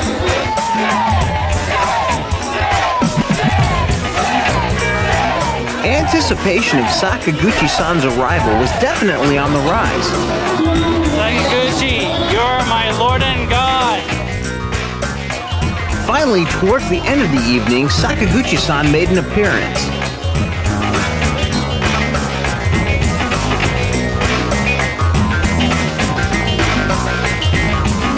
We managed to pry him away from his adoring fans to ask him a few questions, like why the movie was not based on any of the games. The story and characters in Final Fantasy are different each time. And actually, in the beginning, the movie started with the idea that it didn't have to be Final Fantasy or related to it. Since the room was filled with Final Fantasy fanatics, we wondered if Sakaguchi-san thought the movie would cross over to a broader audience. Yes. Even if you don't know anything about the game, you can enjoy the movie. Even in the games, we create them so that you can play any of them without having played the others. For example, Final Fantasy X has been created so that you can start playing with that one and enjoy it. Making a movie and making a game are very different. But I guess since this movie is a CG movie, the computers and software we use are all the same, so there may be more similarities than differences. Get to the table. Whether there'll be a Final Fantasy 2. I don't know.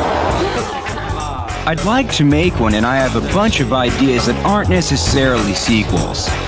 I'm in the process of trying to decide which one to pursue, so yes, I'd like to make the next movie. I hope people will look forward to it.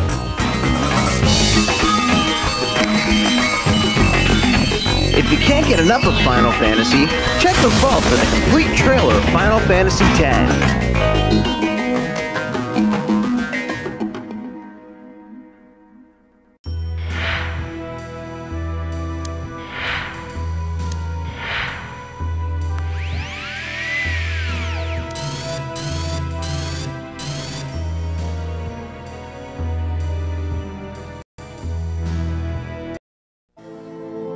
There have been other worlds before. Mythical, exotic, timeless. Final Fantasy the games. Interactive worlds that have captivated millions, taking you to the limits of your imagination.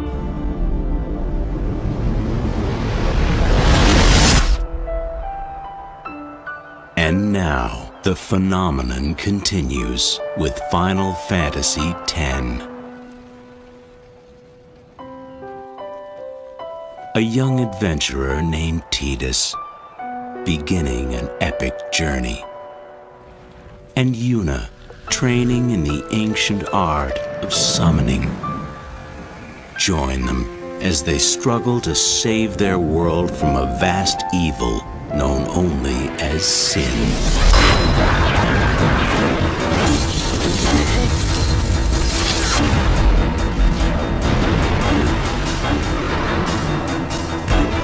Young heroes, their courage, their passion. Enter the battle. Experience the danger. Their world is your world. Become the adventure. Final Fantasy X. Available only on PlayStation 2. Product not yet rated.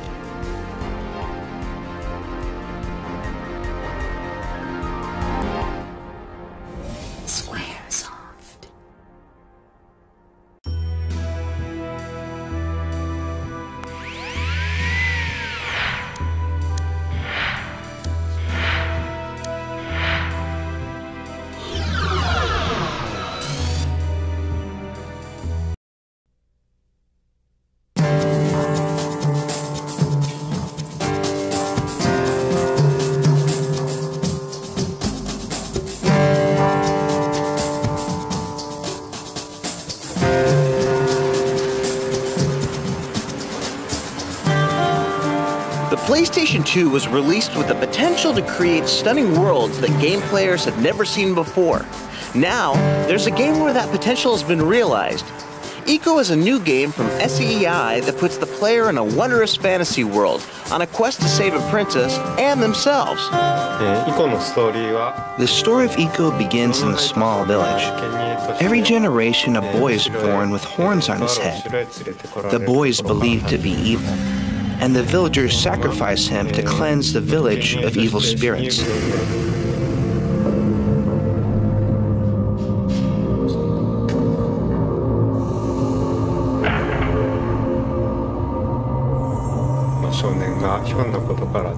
The boy is led away to a castle to be sacrificed. By sheer accident, he's able to escape.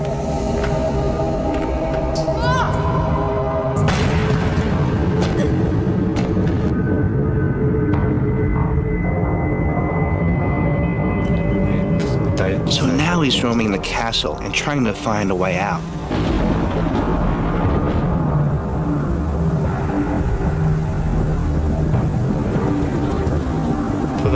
However, and here this game differs from other games, there's another prisoner in the castle, a girl named Yorda.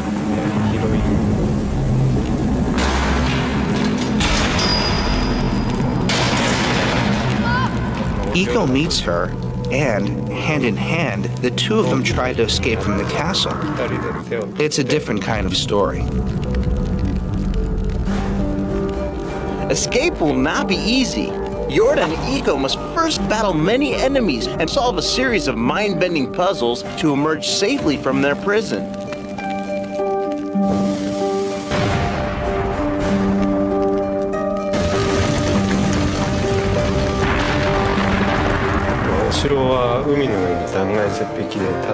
The castle is built on the edge of a cliff. On one side of it, there's a terrace with a majestic windmill. On the other side is a vast ocean. The sea breeze blows in and the windmill turns. The castle walls tower above it. It's an extremely beautiful atmosphere. The place feels like a famous tourist attraction.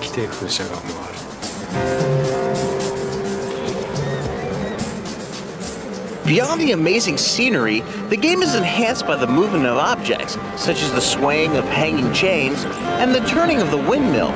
We were sure that this was done using motion capture, but we were wrong.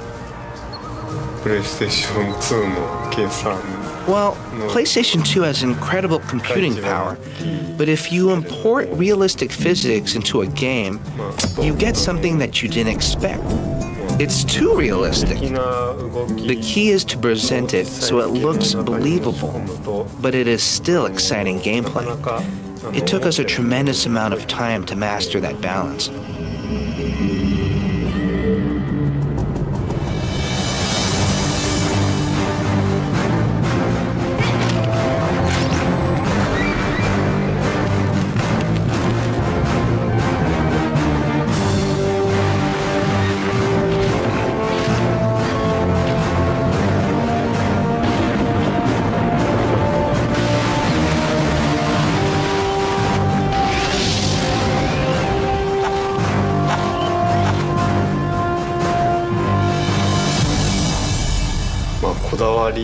We obsessed over the look and feel of the game. We animated everything by hand to capture our imaginations, to bring to life what was happening inside our heads.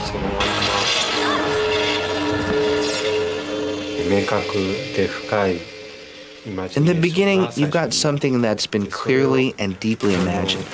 We investigated a lot of different methods, developing different technical approaches to bring it to life on the screen. We worked really hard at it, and the result is the sort of game that you see.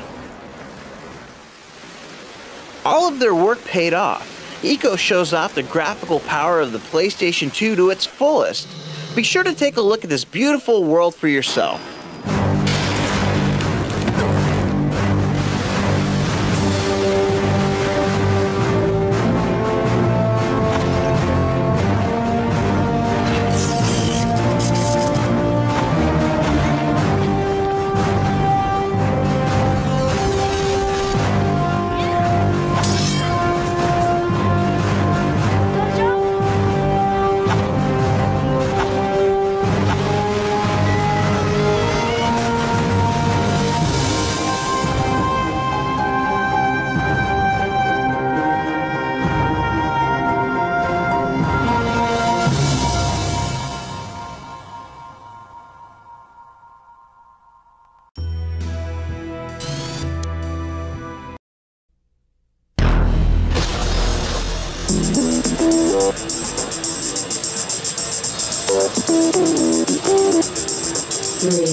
It's a world where man and machine become one in a race for glory. It's fast-paced, futuristic, and a hell of a lot of fun.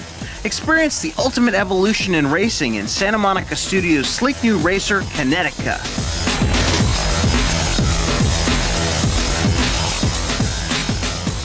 Kinetica is a futuristic racing game that has the characters that put these kinetic suits on that give them certain abilities to race up buildings and have speed in excess of 200-300 miles an hour. We wanted a very, very fast-paced racing game where the emphasis was on speed and the maneuverability of the bikes. And we wanted to do something interesting as well.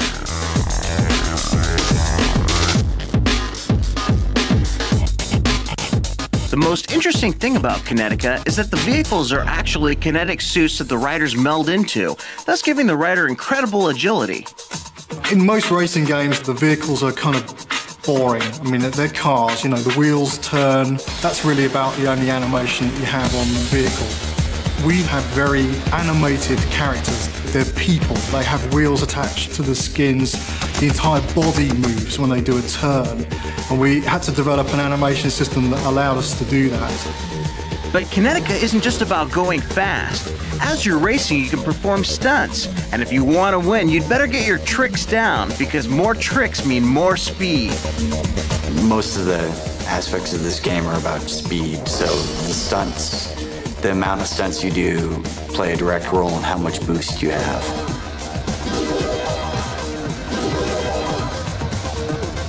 It all depends on the look of the bike. Each of the bikes have 8 unique stunts.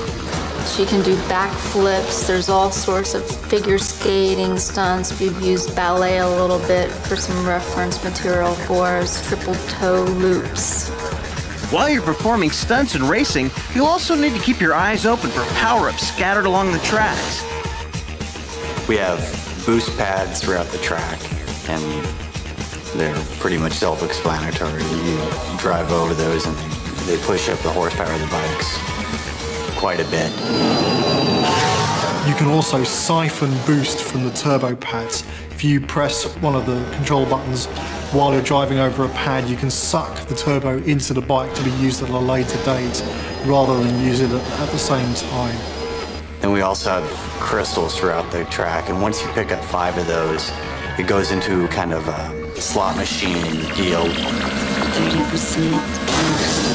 There are some offensive attacks as well. You can pick up a burst attack, which allows you to knock other bikes out of the way, spin them out of control.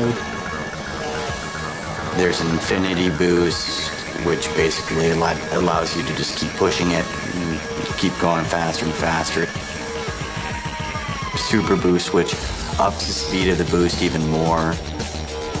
And then we have drafting, which forms a draft cone behind the bikes ahead of you, and if you can maneuver within that cone, you also get more boost. Kinetica has a unique control system, one that should help separate it from the pack of racing games out there. In order to make the bikes feel very fluid and animated, we're using that sensitivity of the analog stick, so that if you lean slightly over, the bike will only move slightly. If you lean the whole way over, the bike will turn very hard. We're actually using both of the DualShock analog sticks, the left one for steering and the right one for braking and acceleration. And then to perform tricks, roll down the R1, and then at that point, that takes away the control of the bike's maneuvering from the left stick, and at that point you do similar to fighting game type moves to perform stunts, so sweeps and back and forth, and then at that point all you have to do is make sure that you finish the stunt and let go of that button before you land it. With all of this blazingly fast action on the screen, Kinetica takes advantage of all the power of the PlayStation 2. The PS2 changed the way that we made the game very considerably. We had to deal with many, many more polygons than we did on PlayStation 1 games. Kinetica is pushing upwards of 15 million polygons a second. Our main characters, the bikes in the game, have 10,000 polygons for their highest level of detail. There are 12 bikes on screen at any one time. We were throwing more polygons into one bike than we threw into the entire scene on the PlayStation.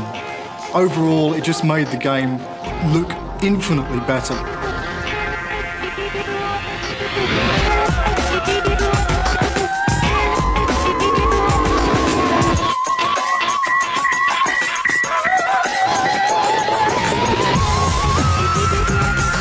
Kinetica is an amazingly beautiful game with levels that you could never imagine. We asked Quinn and Tim to tell us about their favorites. I really like the space station levels. We end up doing this thing where you open up into these pods and you have a lot of alternative paths to get through them. Kinetica is different than other racing games because of the fact that we've allowed people to drive on walls. Pretty much go where they feel they want to. The levels that take place in the power station have some really trippy effects in them. Very interesting environment to race in. It's very kind of neon and glowing, and it's really those levels are really nice. I think that those are probably my favorites. Kinetica is a completely original game, and we think it'll blow you away. So get ready to strap on your kinetic suit and bust some huge tricks.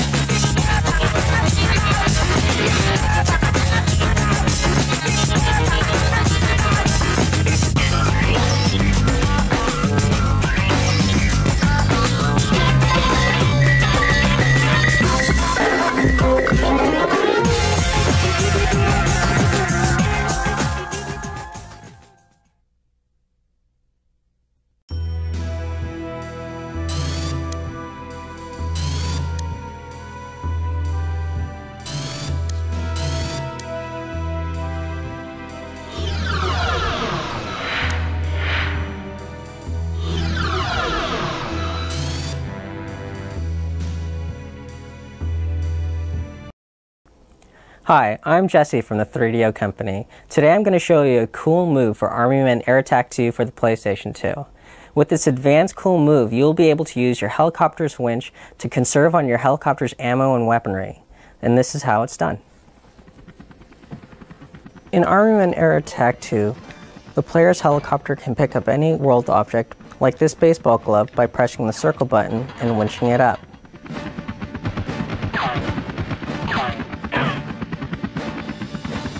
The player can then rock back and forth, and if they press the winch button again, the circle button, and release it, they can bowl down enemy units and buildings.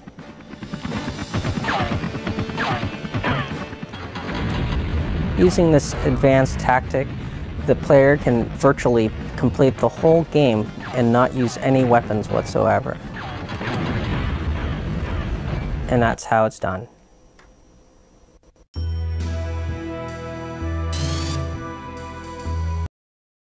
Hi, I'm Jesse with the 3DO Company, and today I'm going to show you a cool move for Army Men Air Attack 2 for the PlayStation 2. With this advanced move, the player is able to pick up a power-up that would normally be used instantaneously, pick it up, carry it to another part of the level, and use it more effectively in an area where it's needed. And let me show you how to do it. If the user's helicopter flies over any power-up like this booby bomb here, and presses the winch button, the power-up is instantly used. However, with this cool trick, you can pick it up, keep on moving, and don't stop until you get to the place where you actively need it.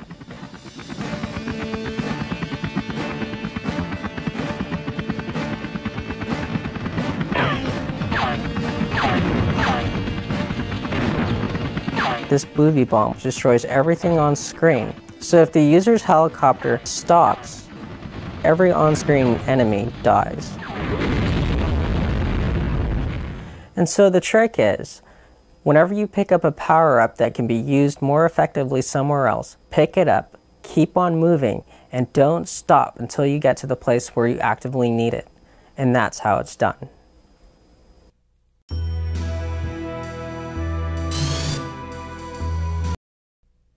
Hi, I'm John, a member of the Sony PlayStation Tip Team. Today I'm going to show you a move in the game Dynasty Warriors 2 for PlayStation 2. In it, you'll learn how to unlock Lubu as a playable character by getting 1000 KOs in the level Hulao Gate. Here's how it's done. In the beginning of Hulao Gate, you will start here, between your own forces and the enemy forces. The temptation is to go straight down the middle of the level, opening each of the gates in turn to make your way to the main gate. If you do this, however, you will have too many of your own troops fighting alongside you for you to get 1000 KOs before the level is finished. Take this path through the ravine in the right-hand side of the screen, and do not defeat any enemy generals or gate captains along the way. This will ensure that your own forces are unable to break through and give you adequate time to get 1000 KOs before you complete the level. Make your way to the east side of the map, and then go south until you come to the gate where you must defeat Li Ru to open Hulao Gate itself. And then you will find yourself in a hallway with a seemingly endless supply of soldiers. And after fighting in this hallway for a long time, you should be able to get 1000 kills. If you have trouble doing this, you may want to go back and fight some previous battles to increase the abilities of your fighter, so that you're able to unlock the playable character Lubu. And that's how it's done.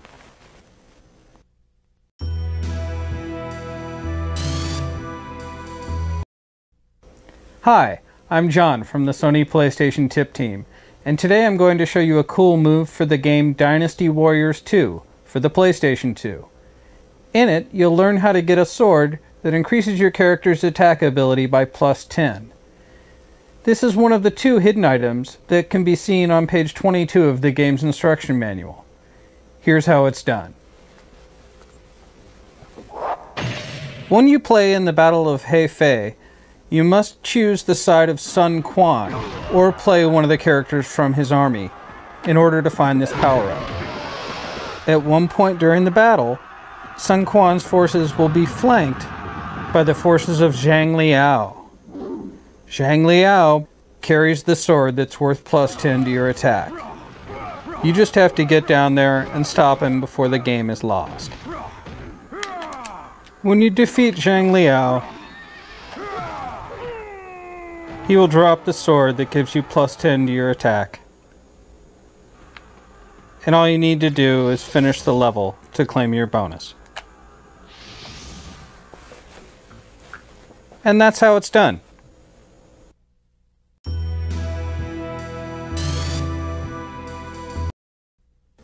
Hi, I'm John from the Sony PlayStation Tip Team. This is a cool move for the game Dynasty Warriors 2 for the PlayStation 2. In it, you'll learn how to get one of the hidden items that's shown on page 22 of the game's instruction manual. This item is a baby that you can rescue for an additional 2000 points when you complete the level. Here's how it's done. The baby can be found in the Battle of Chan Bang, in a certain location. It may not be there every time you look, but it will appear during the level as you play. It's in one of these 2 crates, on this location in the map. If you open the crate, you'll find yourself staring at a cute little baby that you can rescue for an additional 2000 points when you complete the level.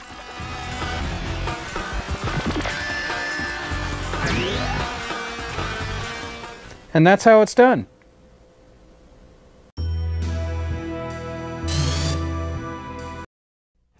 Hi, this is Jason Enos. I'm with Konami of America, and I'm here today to show you some cool moves of Metal Gear Solid 2. This time around, Solid Snake is taking infiltration methods to a whole new level. One of the first coolest moves is the new jump out shot, and I'll show that right here. What you need to do is go down any kind of corridor which has an enemy on the other side, get next to the wall, and you'll be able to see your enemy target. Jump out, shoot, and then come right back. The enemy doesn't know that you've hit him, and then within seconds the enemy is neutralized and Snake can go on his way onto other cool infiltration tactics. The jump out shot is a really important move for Snake to use, so be sure to practice it.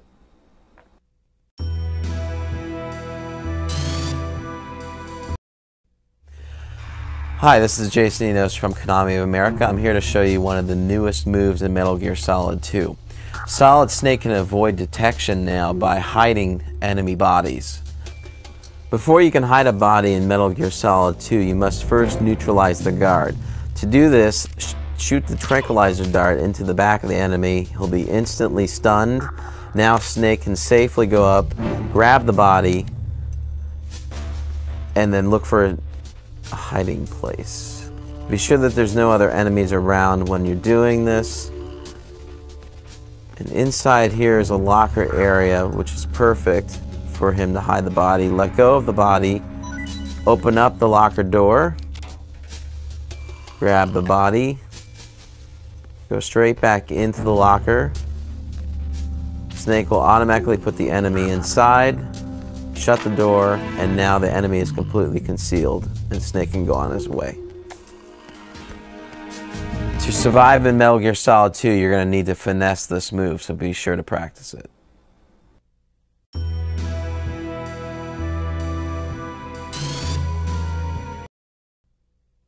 Hi, this is Jason Enos from Konami of America. I'm here to show you a cool move from Metal Gear Solid 2. Throughout the game, there's many places where Solid Snake can lean over certain ledges. Occasionally, an enemy will scroll by below you, and if you time it right, you can drop down and do a surprise attack on the enemy. What you need to do is to approach a ledge and then jump over, and then beneath you, you can move left or right to organize your positioning, and then when the enemy is directly below Snake, drop down and attack the enemy, and he'll be neutralized immediately. So be sure to check out this cool move amongst many other infiltration moves in Metal Gear Solid 2.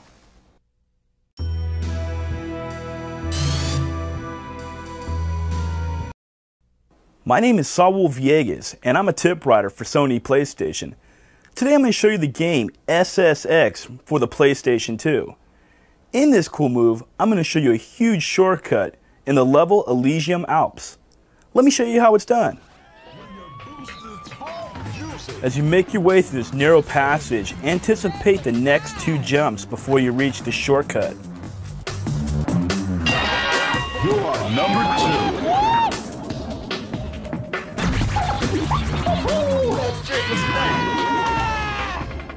When you reach the small sign with two arrows, veer off to the left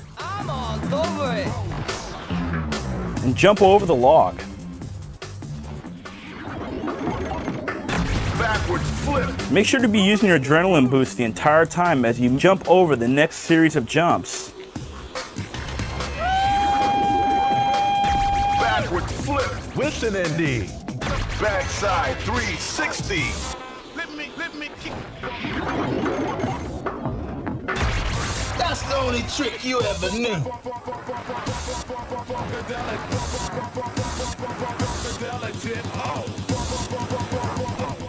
At the last part of the shortcut, what you want to do is grind on this tree. Only trick you ever knew. Backwards flip. Avoid the obstacles and make your way back onto the main track.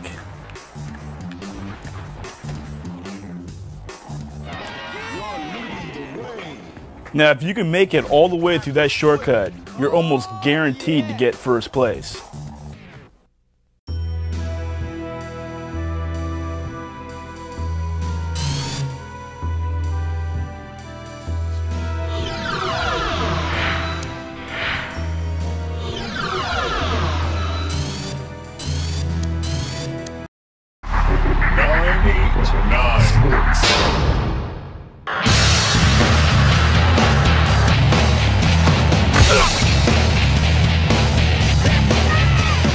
NFL Game Day 2002 is, from the ground up, a new gaming experience.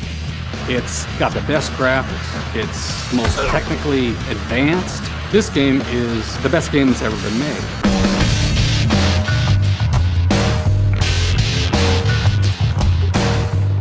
We had to pretty much redesign this game this year from the bottom up because the PlayStation 2 is a brand new platform. There's things that you can do on the PlayStation 2 we could never have done on previous platforms. We have a significant amount of tackles, upwards around 70 to 90 different tackles.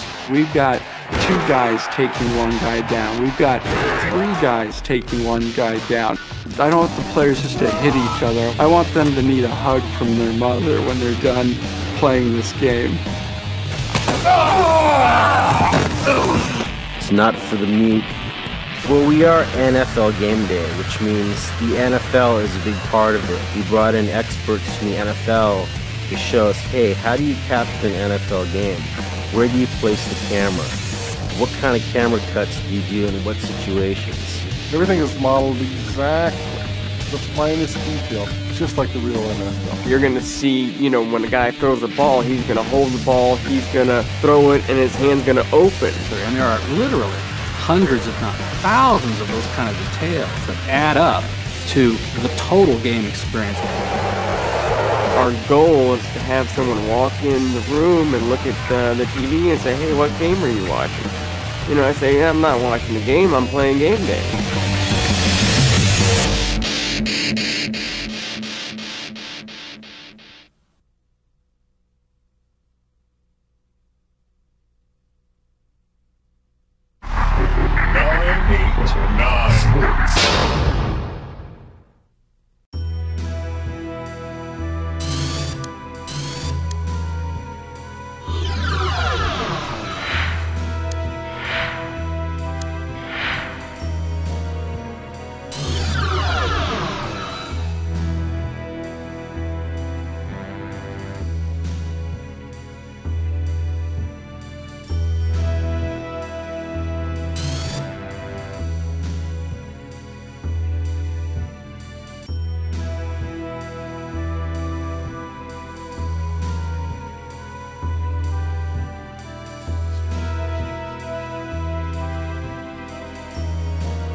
The PlayStation 2 is more than just a video game console. It's a complete entertainment system.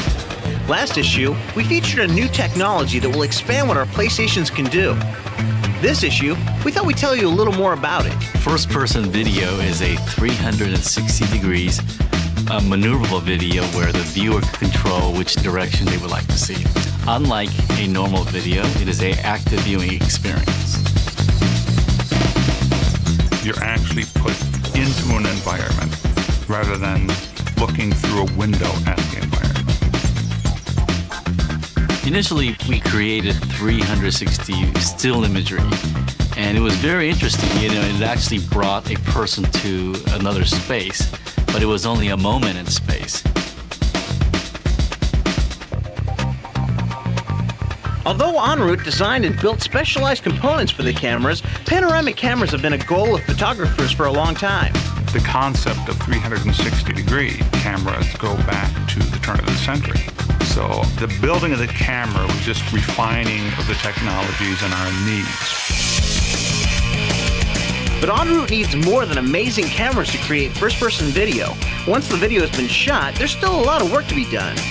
We use A cameras pointing outward. We're capturing everything simultaneously. Then we take, in this case, 8 video streams, and we run it through our process that seamlessly stitches all the images together into one video.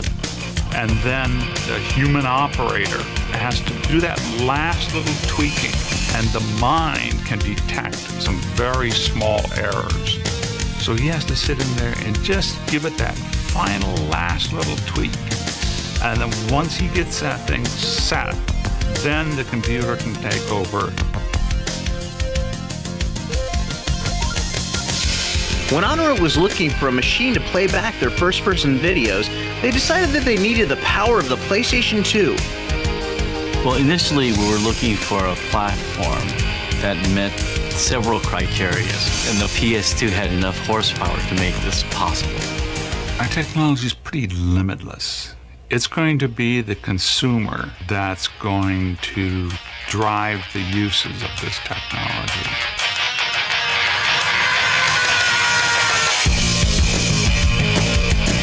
I'm looking forward to working with the most creative people we can find to see how far we can push this thing.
December 5th, 1945. Weather conditions, fair.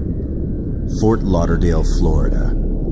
Flight 19 departed from the U.S. Naval Air Station, Fort Lauderdale, on a routine training flight and headed east over the Atlantic.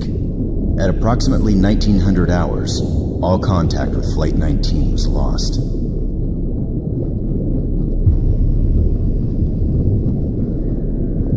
This region, roughly bound by the Florida Peninsula, the Bermuda Archipelago, and the island of Puerto Rico, has been the site of over 100 disappearances. The Bermuda Triangle, the Devil's Sea. 12 of these mysterious regions purportedly exist throughout the world.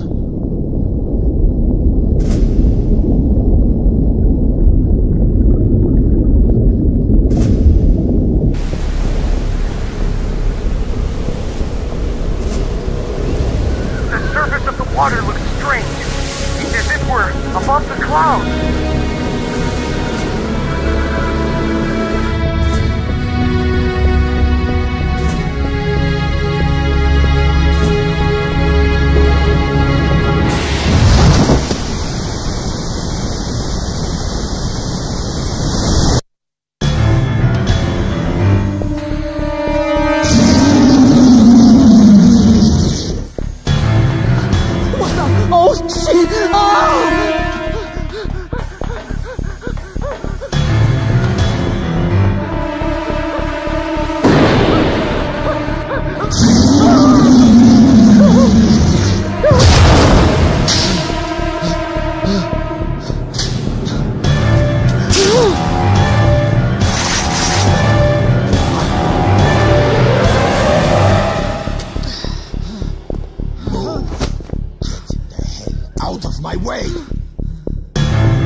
Williams. I'm Alan from MI6. This mission is a joint operation between the CIA and MI6. We'll infiltrate the Amphitrite, a Glafira Corporation cruise ship, and execute a video recon of a meeting held by high-ranking members of a certain organization.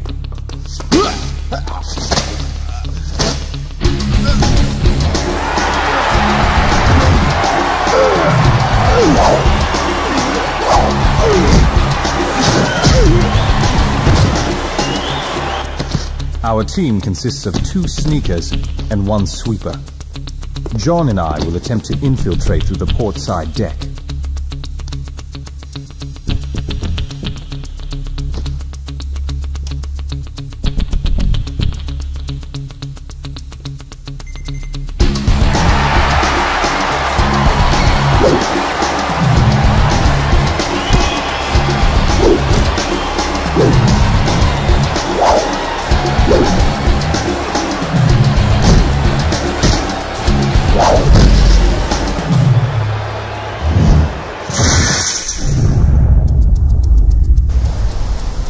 You will enter the underground fighting tournament being held on board the ship, and then hide yourself and await further orders. Upon mission completion, we'll rendezvous and make our exit. With any luck, we won't need your help, but if the time comes, we'll be counting on you, Sweeper.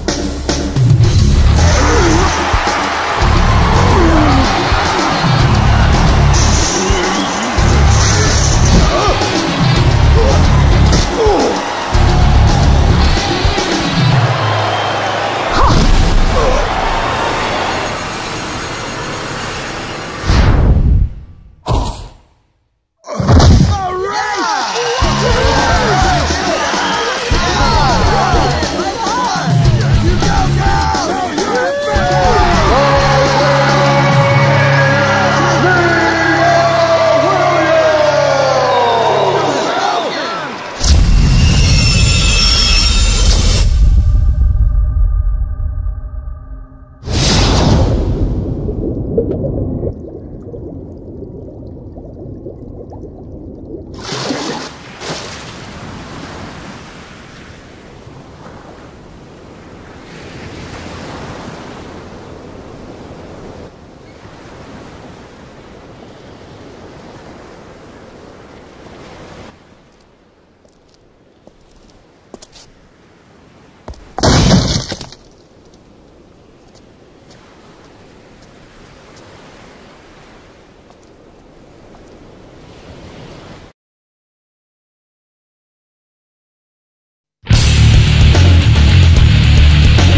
She's the champion from last night.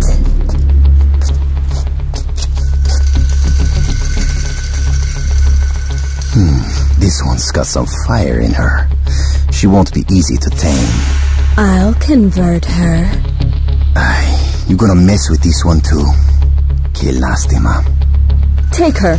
Put her in a room. Let's go.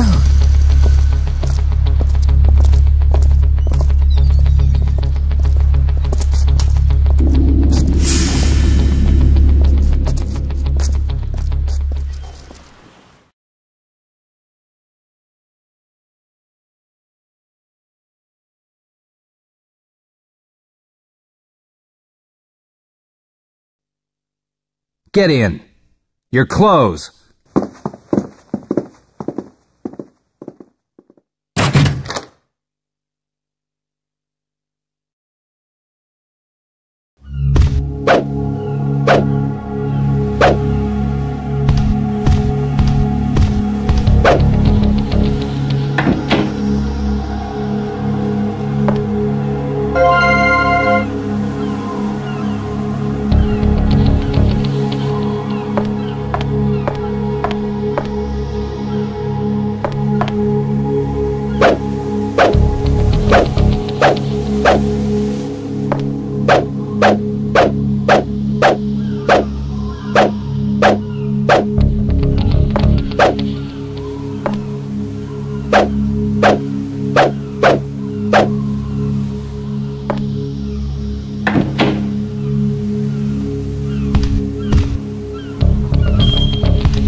Williams, we've got a code red.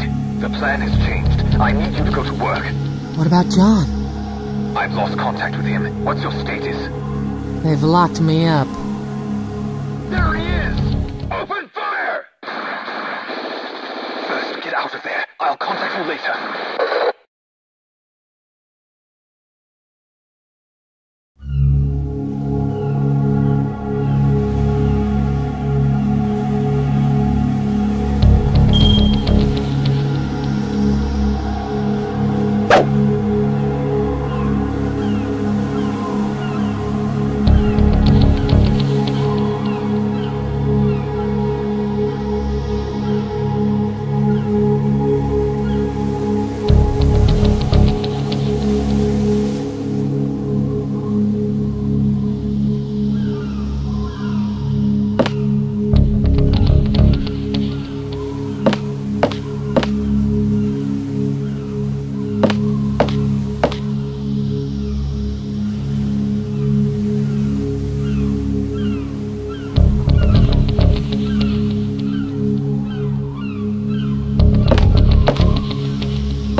fool now.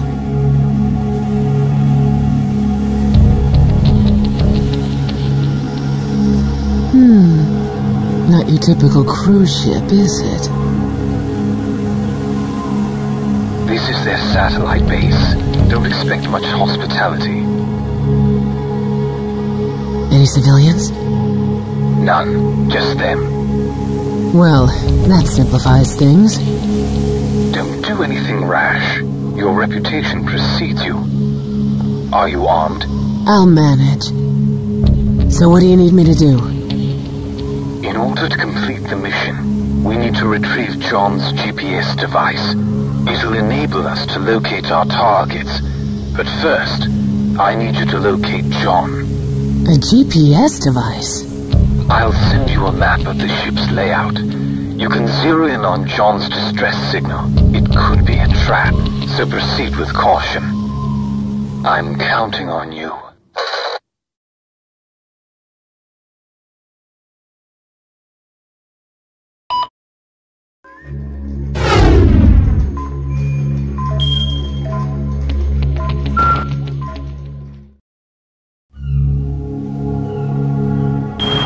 Maximum security level protocols are now in effect. All personnel, do not leave your assigned posts. Roger.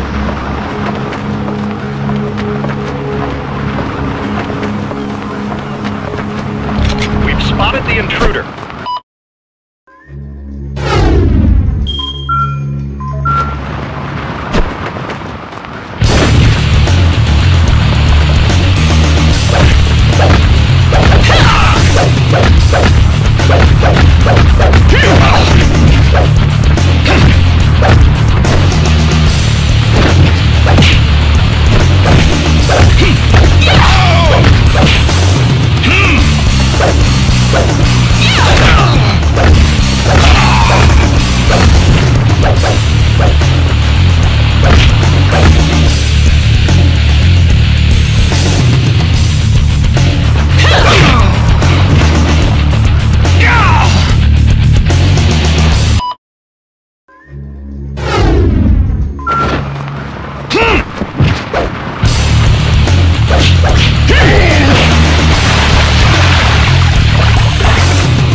the intruder.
Contact.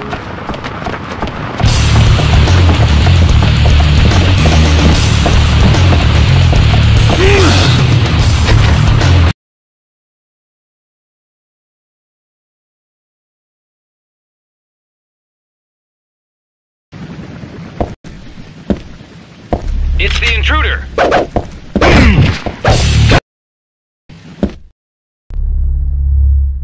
Who's there? Enemy contact. It's the intruder.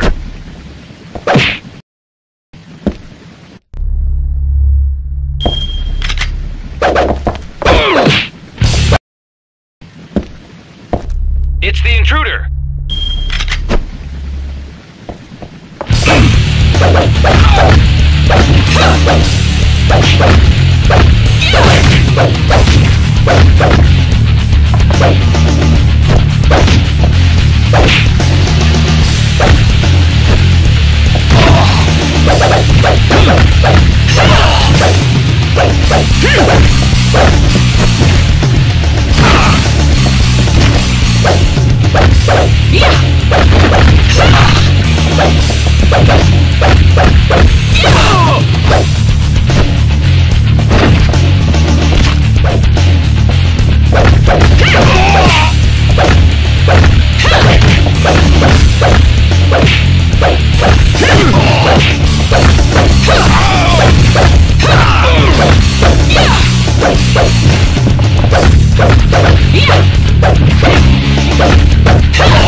It's time for a shift change.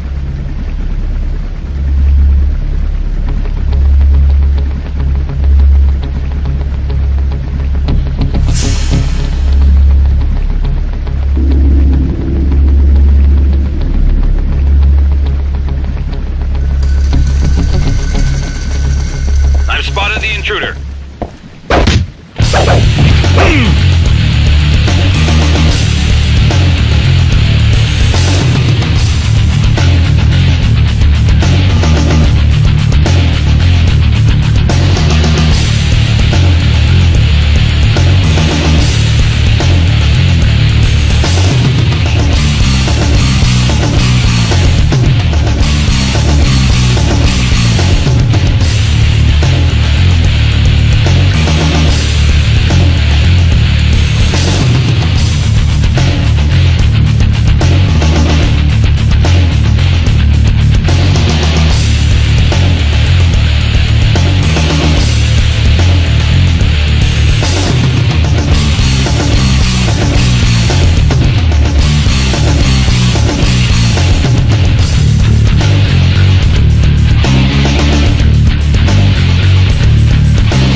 What was once solely a professional communications device has grown into a peripheral that is finding a growing number of uses in many fields, especially in the world of video gaming.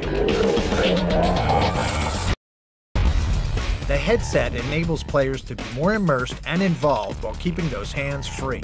The development of a USB headset for PlayStation 2 really came from the need in SOCOM. We really were looking for something dynamic, people to connect, talk to each other, and be able to have that sense of community. SOCOM was the first game to include voice on PlayStation, and it wasn't just doing voice chat, it was also doing voice recognition, which was quite a key feature set for the game. It allowed you to get in there and give your teammates commands, allowed you to interact with the game. Instead of just sending text messages, you can talk to other people, you can communicate with them and create team strategies. We also added in a single player component that allowed you to have voice recognition capabilities as well.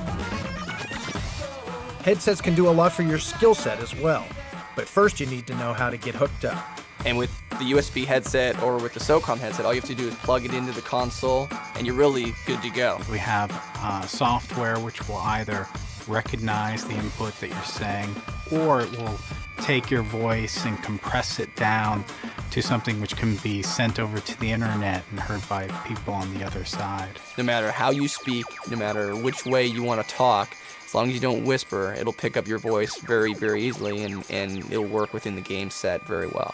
From an anthropological perspective, the new USB headset for PlayStation 2 is simply an extension of man's desire to communicate. From a gaming standpoint, it's about precision and control.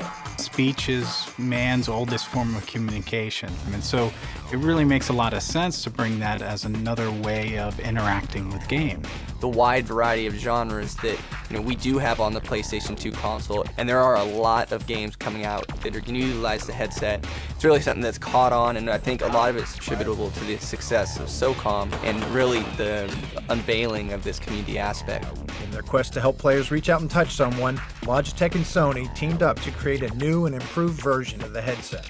Working with Sony on this process was great, bringing out the new headset. It has a built-in volume control on the cord so you can adjust it. It also has a mute button. If you need a moment of privacy in certain games, you can just hit the mute button and then no one else will hear you talking. The boom mic's a little more comfortable. So it really takes all the advantages of the SOCOM headset and adds on top of that, creates a better package.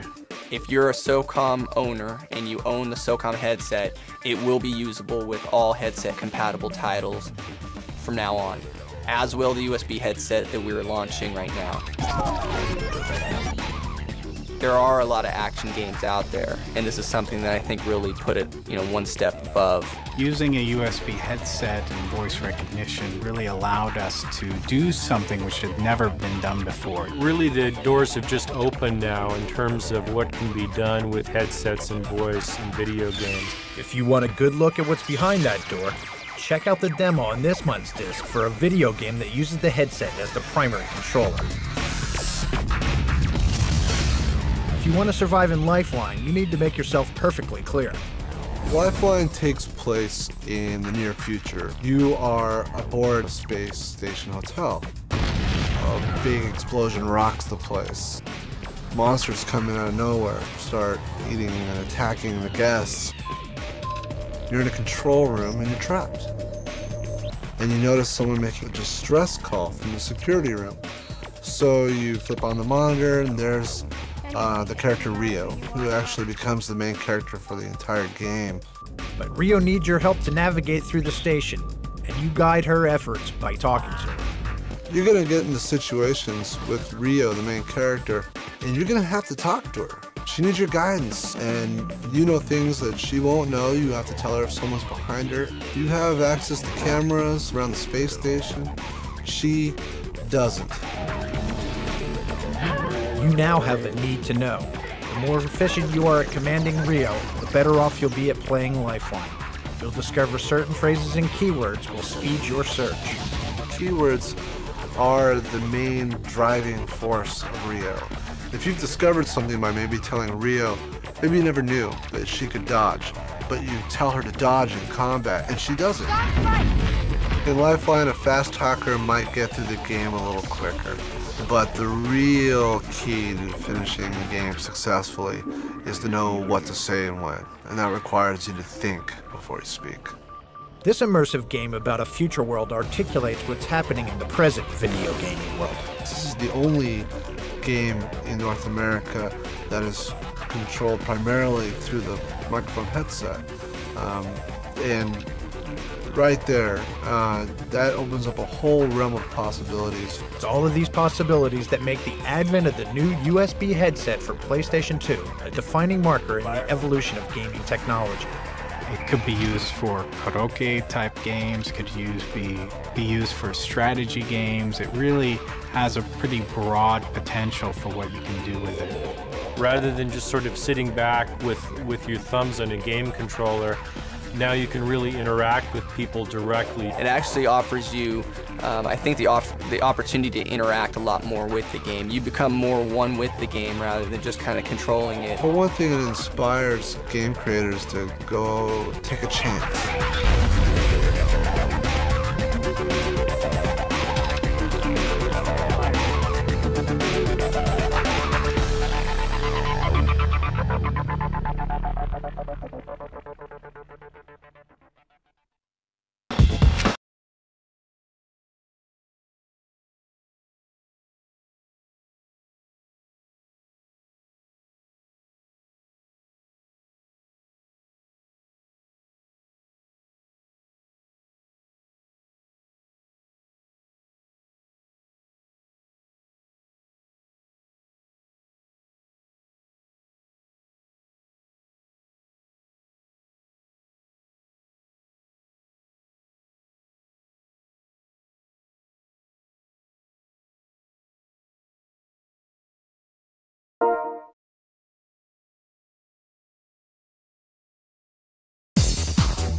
something?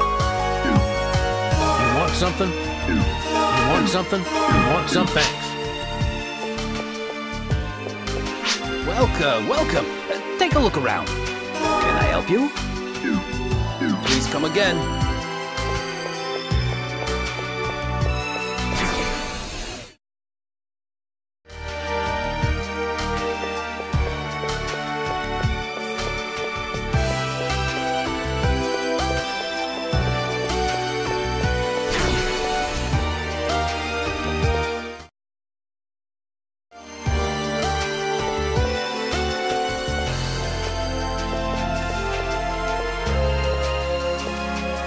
Welcome.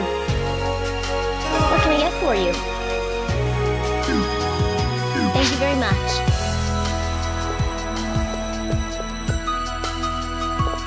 Welcome. What can I get for you? Thank you very much.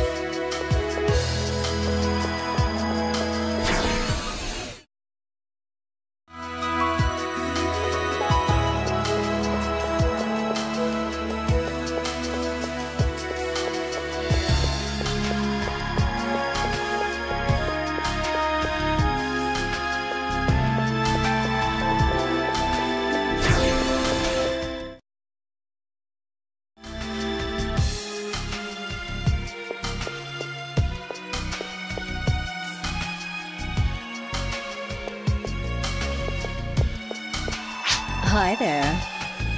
What'll it be? What'll it be? What'll it be? Come again. Hi there. Come again. Greetings. What can I help you with? Oh, thank you.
We will choose to fight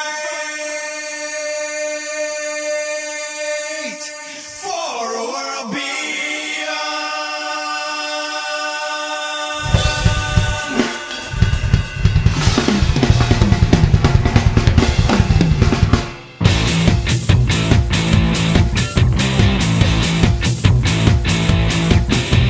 It is not too late.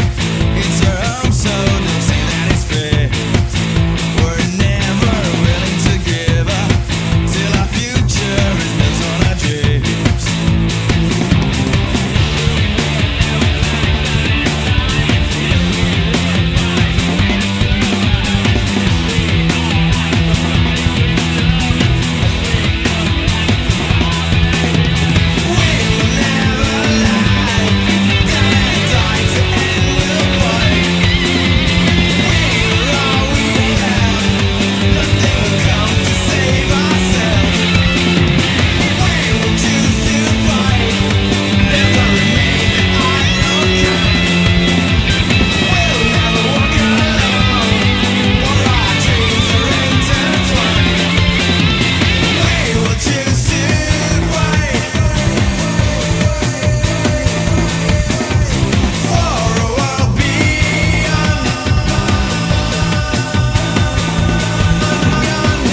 In a faraway galaxy lies a sun orbited by 3 planets, the Goral system, a place inhabited by humans and races born of humans, Numans, beasts, and castes.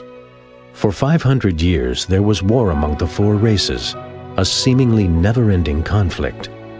Then finally, an era of peace and prosperity that lasted 100 years. But the peace was shattered by the arrival of the Seed. As one crisis leads to another, destruction now threatens to engulf the Goral system.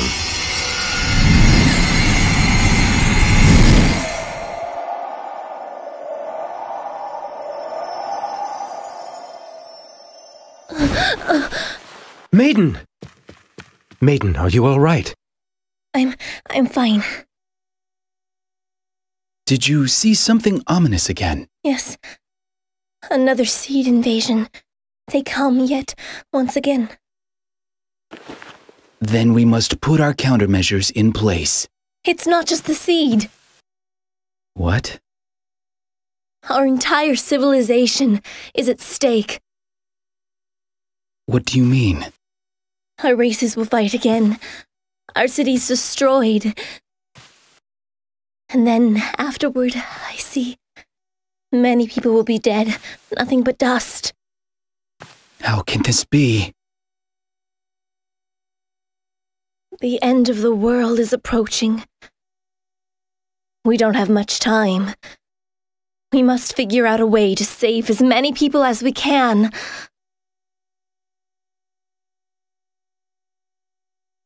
Ethan.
Laya reporting. Demoglis is down. Wow, that was fast. Great job, Laya. No sweat.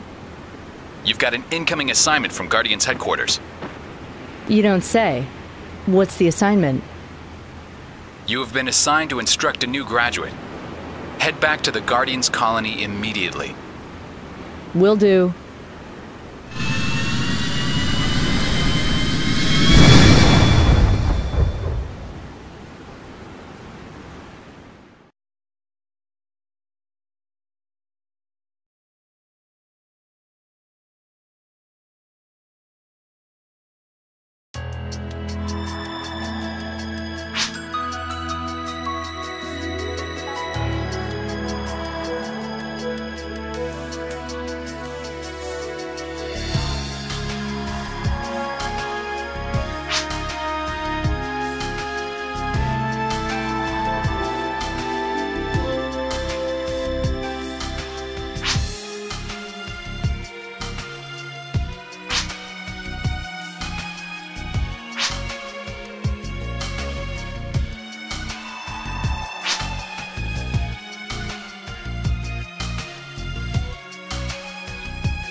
Workers in the Avalon Valley development area, demonstrating for better working conditions, have taken control of Doane Bridge.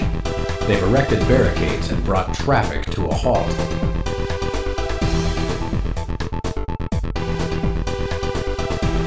All attempts aimed at persuading them to give up their futile protest have failed.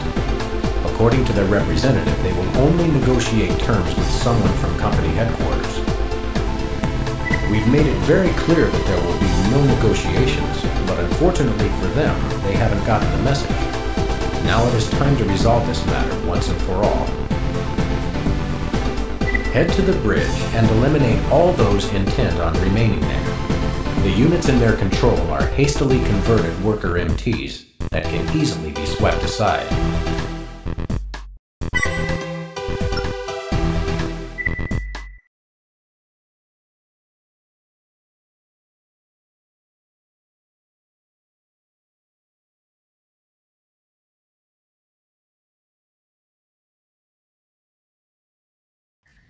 Main system. Engaging combat mode.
Objective achieved.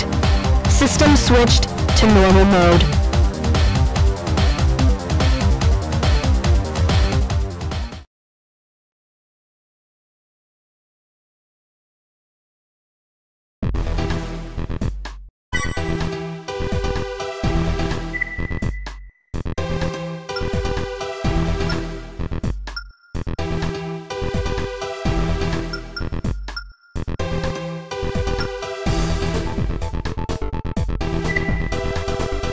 The rioting that flared up throughout Avalon Valley the other day has finally been brought under control.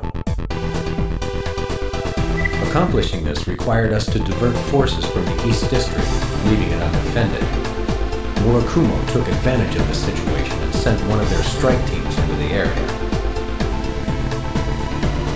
As unwelcome as this development is, it does provide us with the perfect opportunity to expose Murakumo's questionable conduct and willingness to engage in open hostilities. Our plan is to lure the strike team into a fuel storage warehouse located in the district and contain them there long enough for you to get into position. Damage inside the warehouse is to be kept to a minimum. Eliminate your targets as quickly and efficiently as possible.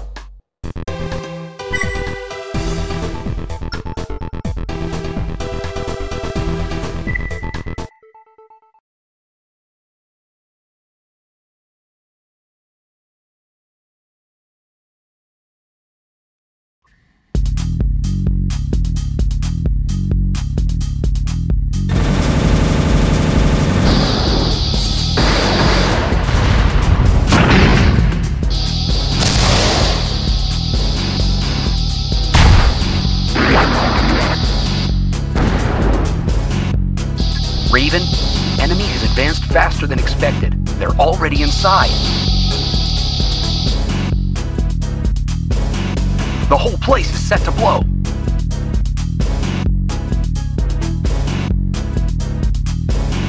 You have to disarm those bombs.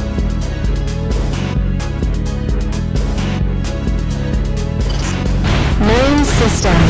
Engaging combat mode. Raven, the bombs are attached to the fuel tanks. Be careful disarming them.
Is damaged. Halting combat and returning to base.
With terrorist activity against their interests at an all-time high, R&G Industries has opted to hire an escort to accompany their transport submarine during its next voyage.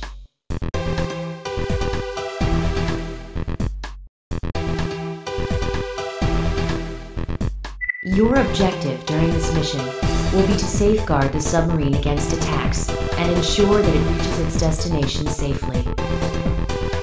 It is impossible to predict what kind of trouble might be encountered during the trip, so prepare your AC as best you see fit.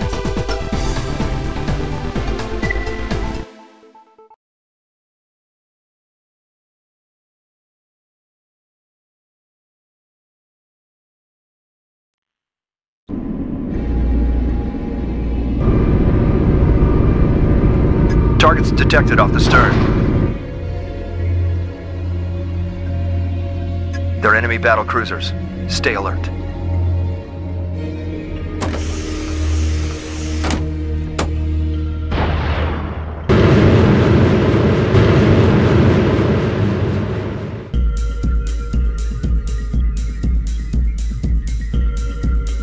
Main system. Engaging combat mode. Problems with the engines are preventing us from submerging. Watch our back until repairs are complete.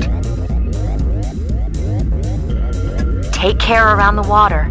Your AC can't be recovered if it falls in.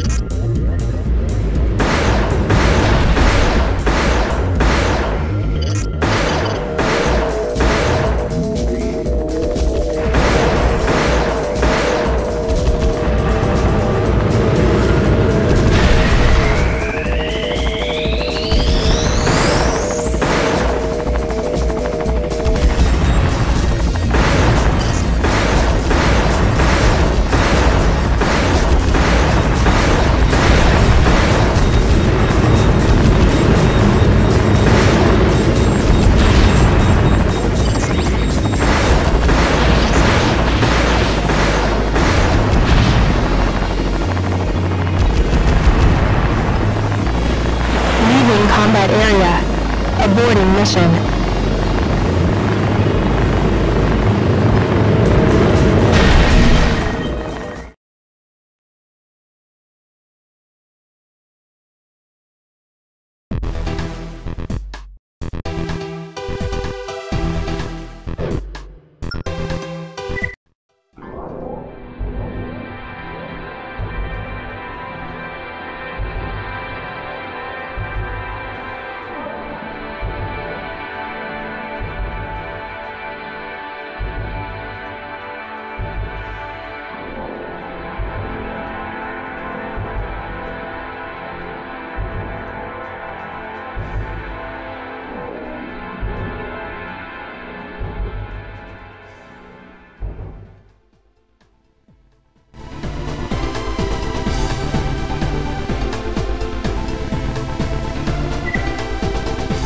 The target of this mission is a chrome gun emplacement.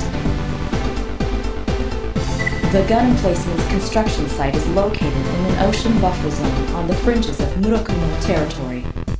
Repeated Chrome offers only transparent excuses about maintaining security, but their intention is clearly to prepare the area for a preemptive military strike.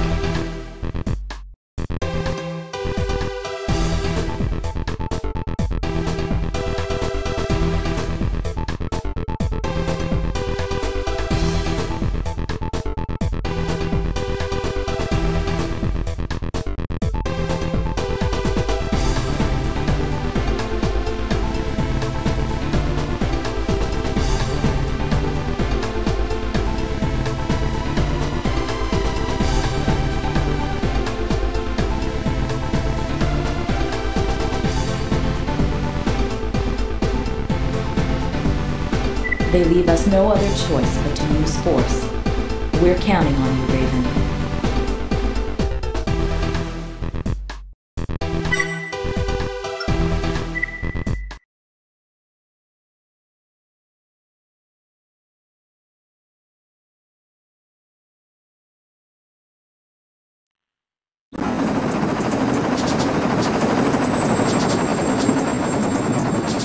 Entering target area. Deploying AC.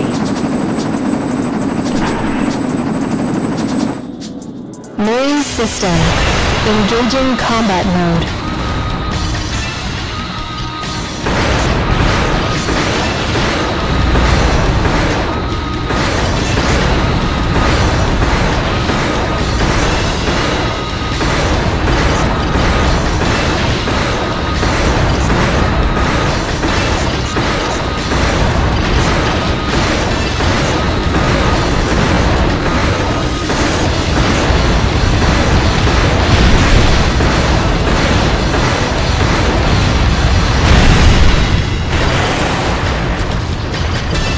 Warning, AP at 50%.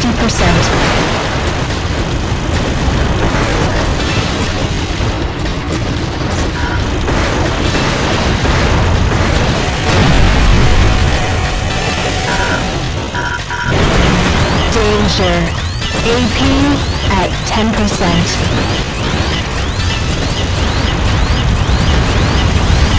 Defense is damaged.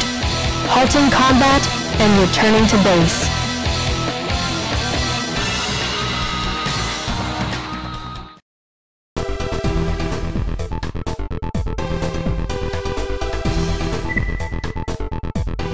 problem has most have already been captured or destroyed, but some of them were able to enter sensitive areas of the facility. Thus far, given the delicate nature of this operation, only an experienced AC pilot will suffice. Your mission is to destroy all malfunctioning robots that still reside within the plant. Under no circumstances are the generators located in the power plant to be damaged. Doing so could lead to catastrophic results. Proceed with caution and choose your targets wisely.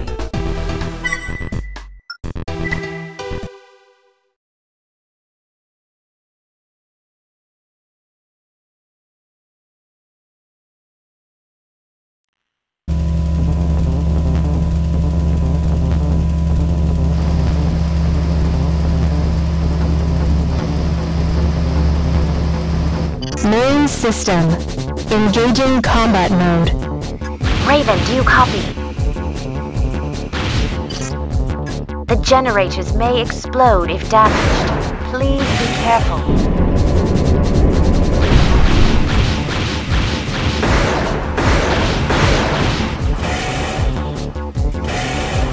The plant is taking damage.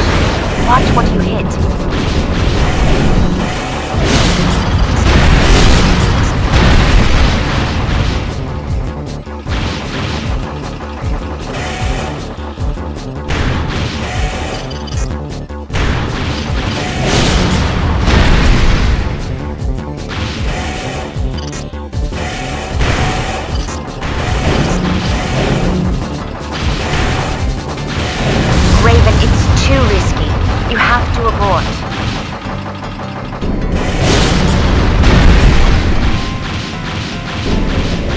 Mission failed. System switched to normal mode.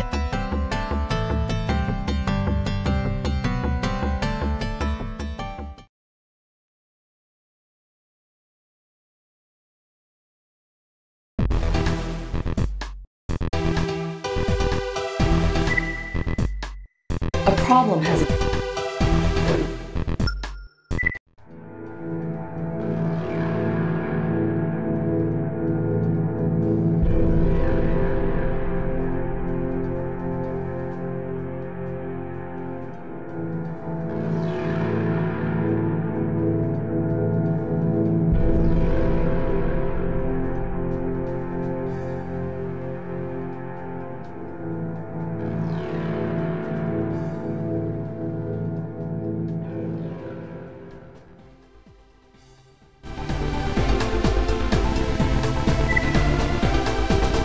Raven, we'd like you to join a team we're putting together to investigate troubling rumors regarding research being carried out at a chemical dyeing lab located in the East District. Although nothing is known publicly about the project, we suspect that Chrome is involved.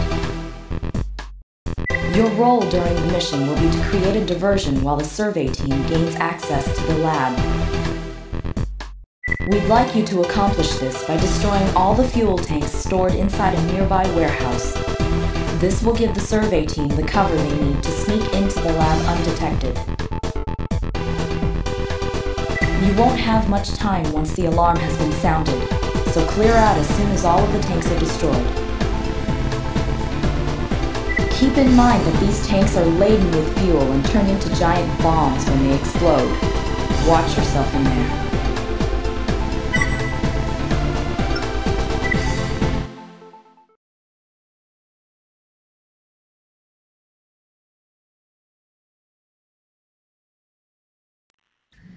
Main system. Engaging combat mode.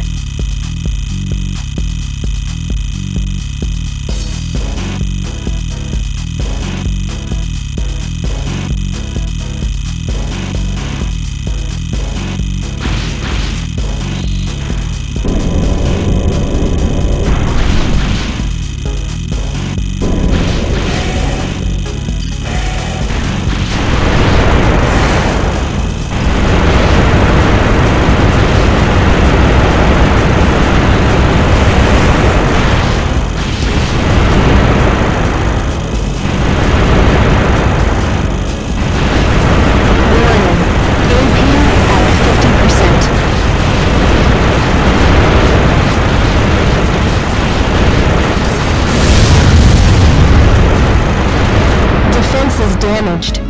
Halting combat and returning to base.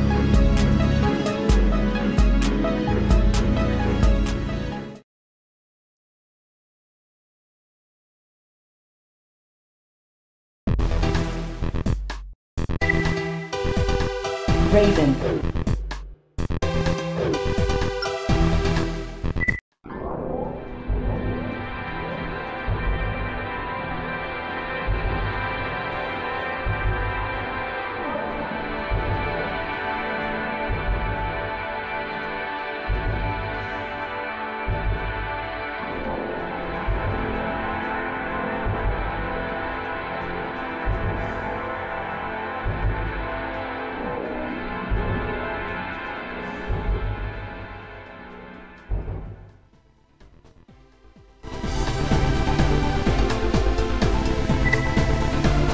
Raven, we want you to wreak havoc in Gal City.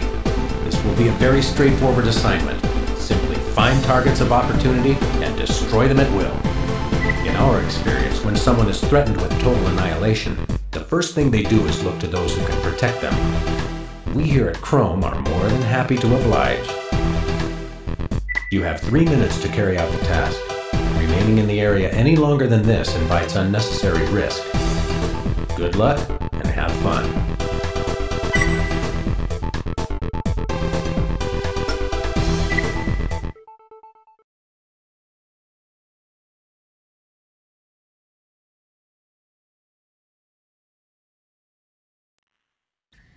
Main system.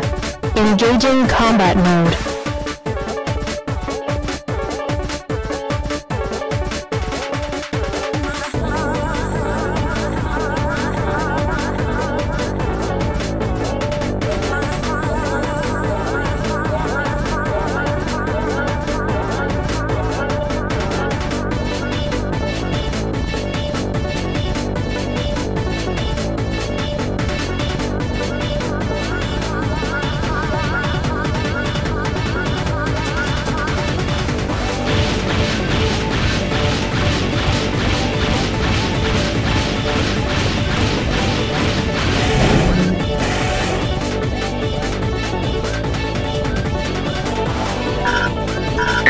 Pilot, surrender immediately. We will fire if you resist.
Defense is damaged. Halting combat and returning to base.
This is an urgent request.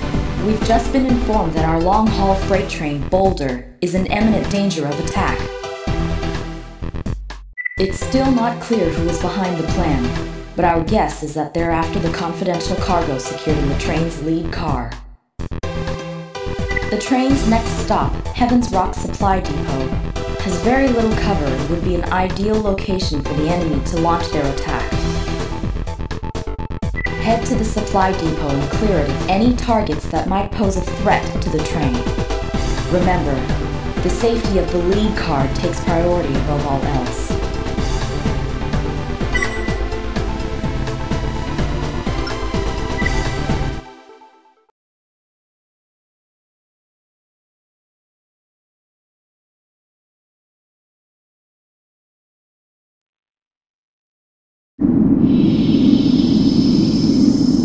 Entering target area.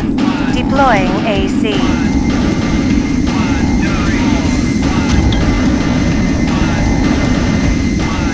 Main system. Engaging combat mode.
Arriving shortly.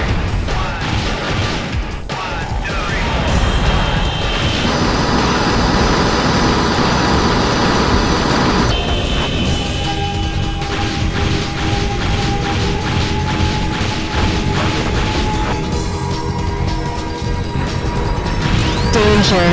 AP at 10%.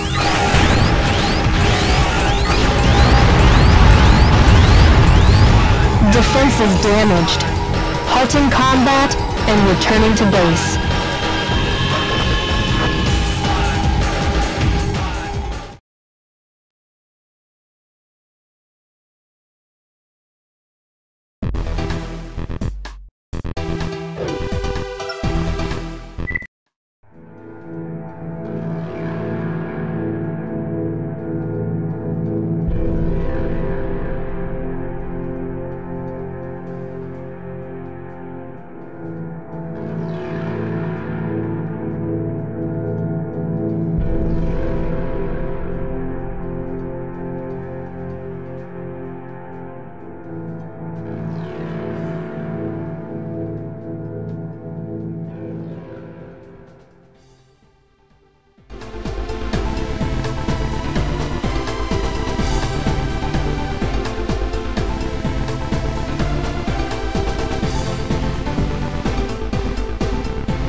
subject involved in Next Generation Plus experiments has escaped from our lab. I am prohibited from revealing any details, but it seems the subject's mind was adversely affected by some of the procedures he underwent. According to an eyewitness, he is now completely deranged.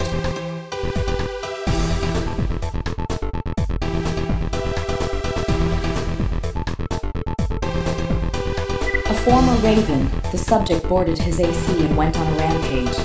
He knocked out an entire guard detachment before taking up position in one of the danger he poses to others is very real and cannot be ignored. Rehabilitation is out of the question. He must be exterminated. It's regretful, but there's no other choice. The location he's chosen is extremely precarious. Exercise due caution.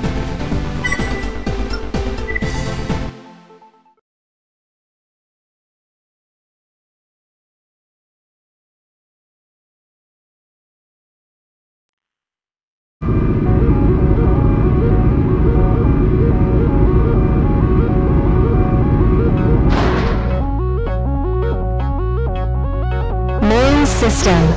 Engaging combat mode.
50%.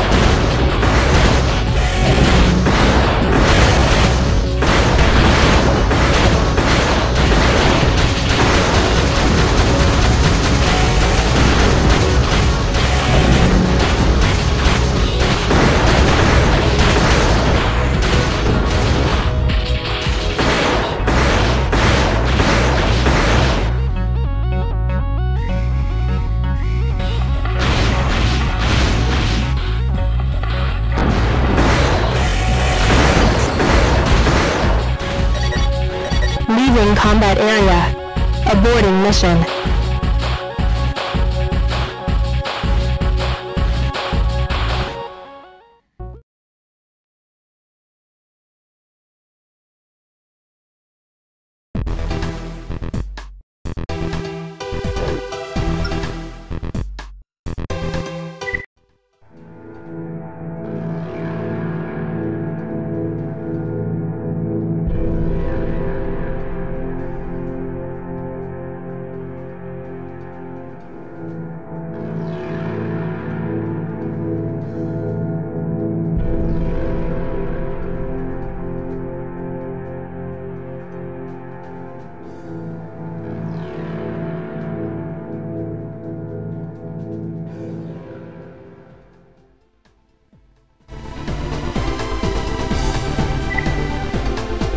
Raven, we want you to infiltrate the underground city Amber Crown. The main service entrance is slightly guarded and makes the perfect entry point. After destroying all opposition, take out the 4 generators around the entrance's perimeter. This will release the locking mechanism for the main gate. The city's second line of defense is a computer-controlled gate located inside. The only way to bypass this obstacle is to destroy the condensers that supply the computer with power. Further instructions will follow once the breach in the city's perimeter has been confirmed.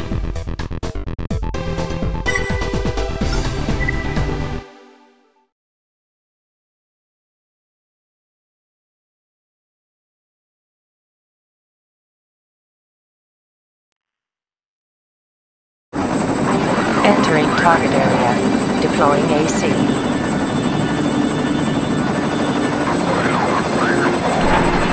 Main system. Engaging combat mode.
Raven, we need your help carrying out a rescue operation at Loop Line Junction in Amber Crown. The targets we plan to recover were captured by an enemy patrol consisting of 3 transports and an MT security detachment. Eliminate all units except for the center transport. We'll follow up on matters once this issue has been resolved.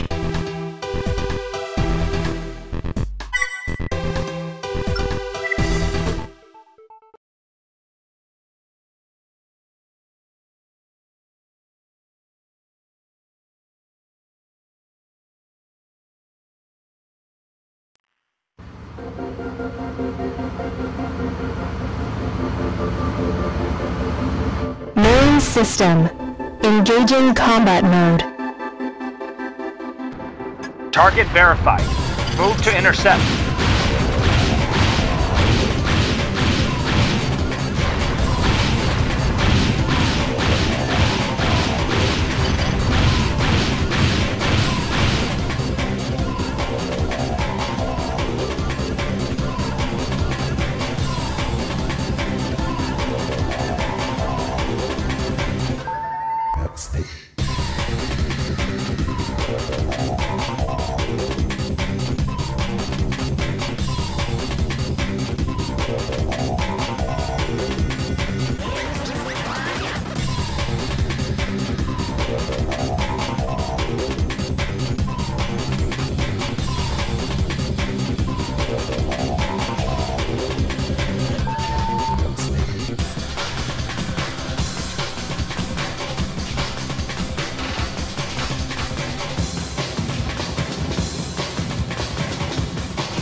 We'd like you to disrupt Doomsday's military exercises.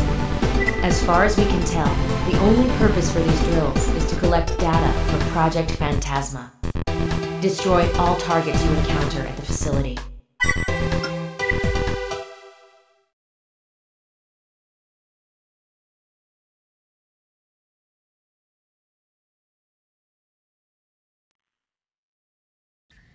Main system. Engaging combat mode. Commencing operation. Eliminate all targets.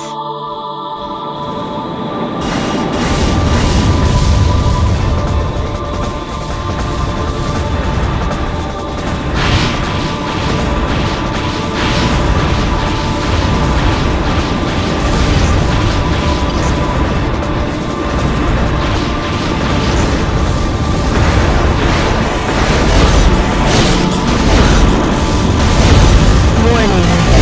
AP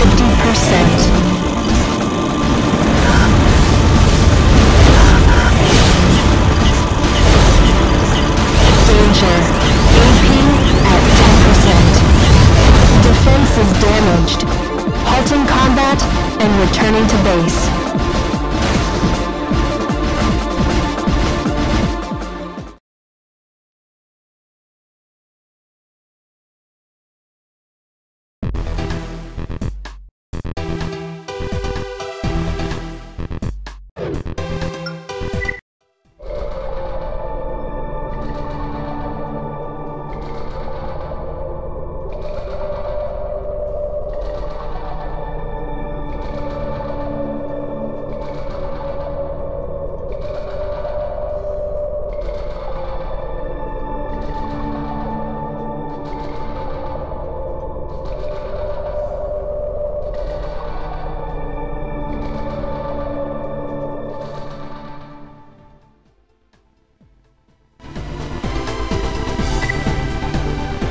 Raven, the Rectenna receiving facility is in danger of being overrun by a Doomsday strike team.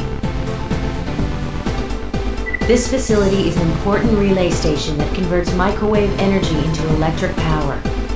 Doomsday must not be allowed to take possession of it. We're requesting the removal of all hostile forces attempting to occupy the facility and its surroundings. When fighting inside, take care not to damage any of the condensers. The top of the antenna relay radiates high levels of microwave energy. Avoid setting your AC down on its surface.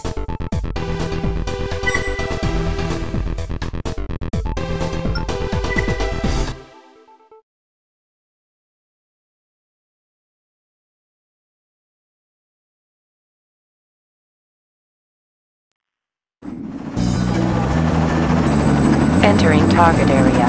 Deploying AC.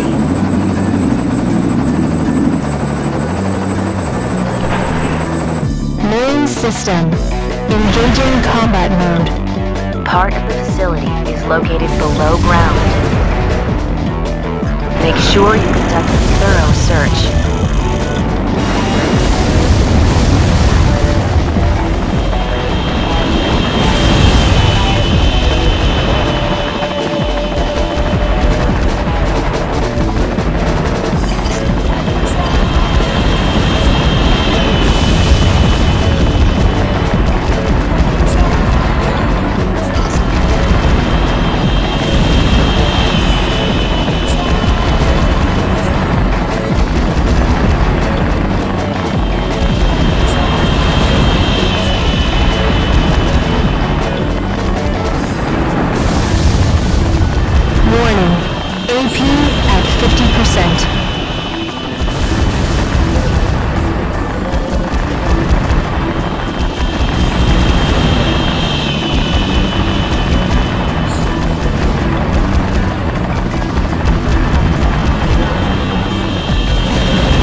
Damaged. Halting combat and returning to base.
Raven, we want you to carry out an attack on Doomsday's headquarters.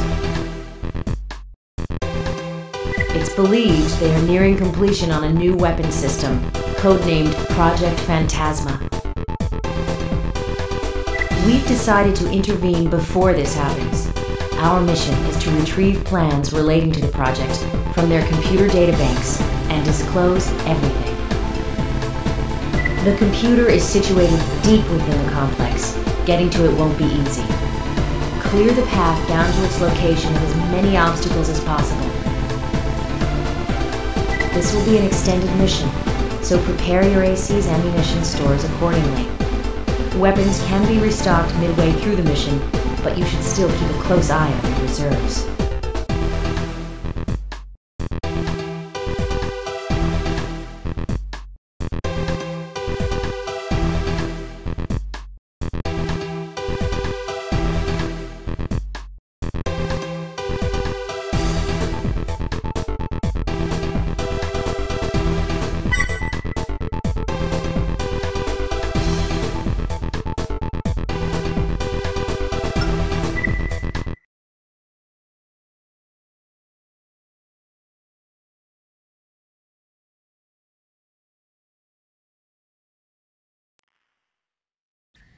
Main system. Engaging combat mode. The computer is located on the lowest level. Destroy anything that gets in your way.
Raven, we've just learned that Stinger has stolen the new weapon system, Phantasma.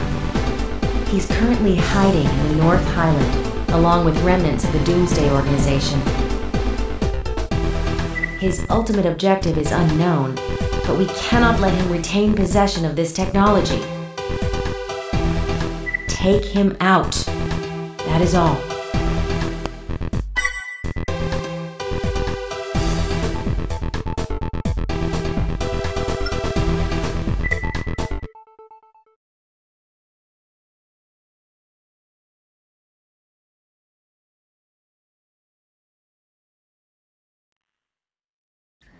Main system. Engaging combat mode.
At 50%.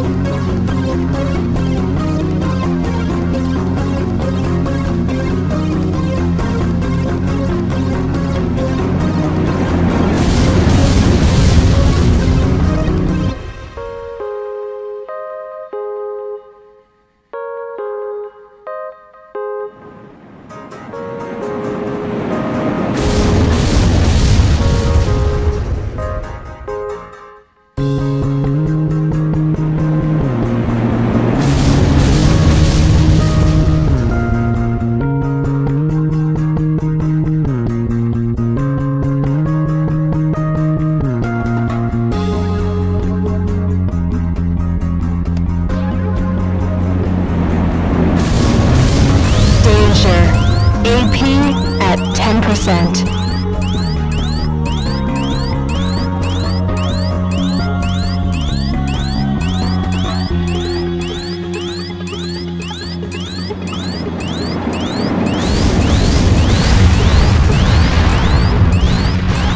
Defense is damaged.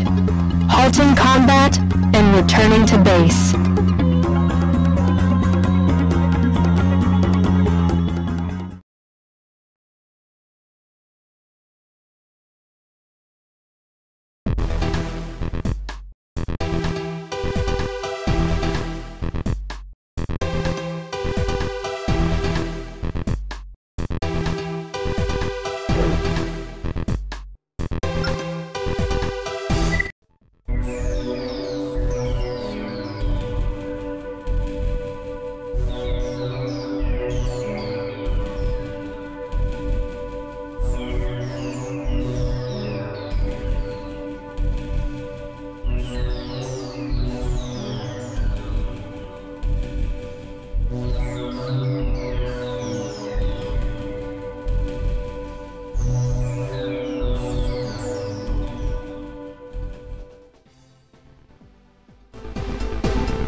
This is a special announcement to inform all Ravens of Chrome's dissolution. Their plans to conduct a military coup using new MT technology will never be realized. As for Chrome's remaining assets, all of these will be brought under Murakumo's control and kept in our possession until appropriate uses are found for them.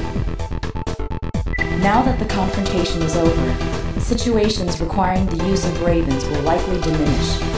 Hopefully, this is a sign that mankind is moving towards a peaceful future. Until then, there is still work to be done. We'd like you to carry out a thorough investigation of the Chrome military installation where a small group of holdouts is believed to be hiding.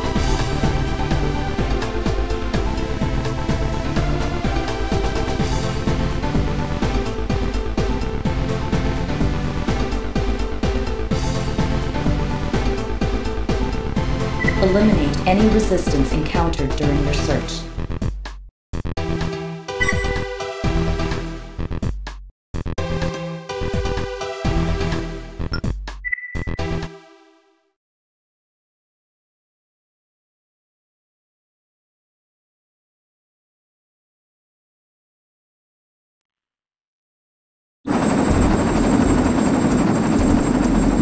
Entering target area. Deploying AC.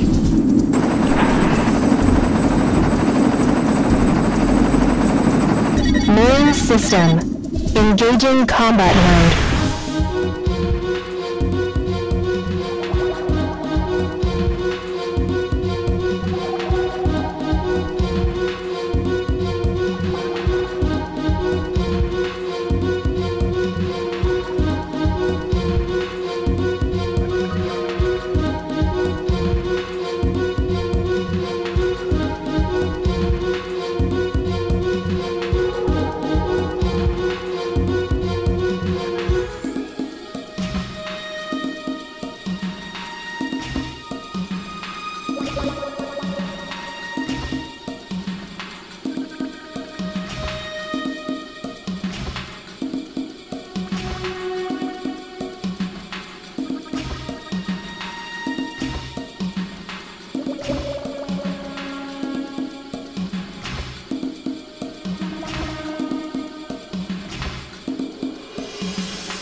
defense is damaged. Halting combat and returning to base.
Hey there! Welcome to Casa de Maggie.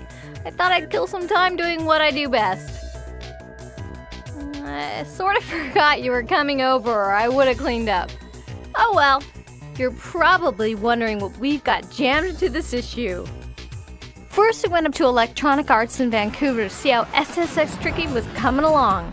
After watching this segment, be sure and check out the demo in the vault. Then we asked the producer of Hot Shots Golf to show us what it takes to make a US version of a Japanese game. If you ever wanted to be a musician but you're lacking in a talent, then the PlayStation 2 could be your instrument of choice. So killer, dude. Check out our segment on frequency and maybe you can develop those musical chops you never knew you had. And for those die-hard RPG fans, the development team at Square gave us a sneak peek at Final Fantasy X. Well, I've got a few more demos to try in the vault, so I hope you don't mind letting yourselves out. Happy gaming, and I'll see you next issue.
Hello. Ah, Gordon, here you are. We just sent the sample down to the test chamber. We've boosted the anti-mass spectrometer to 105%. Bit of a gamble, but we need the extra resolution. The administrator is very concerned that we get a conclusive analysis of today's sample. I gather they went to some lengths to get it. They're waiting for you, Gordon, in the test chamber.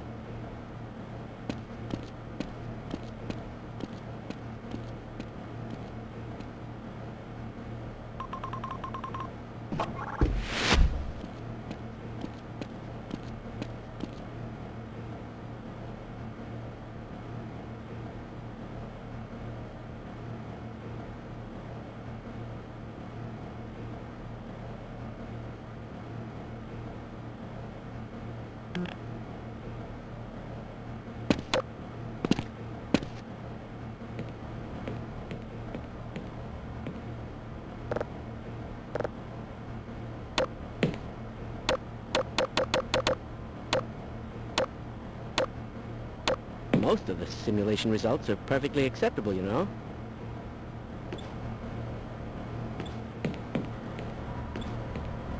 Are you sure you checked the eigen attenuators? Don't be ridiculous.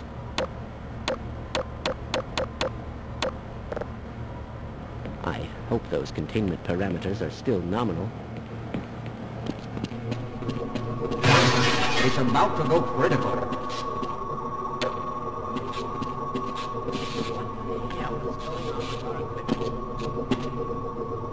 It wasn't meant to be used in the first place.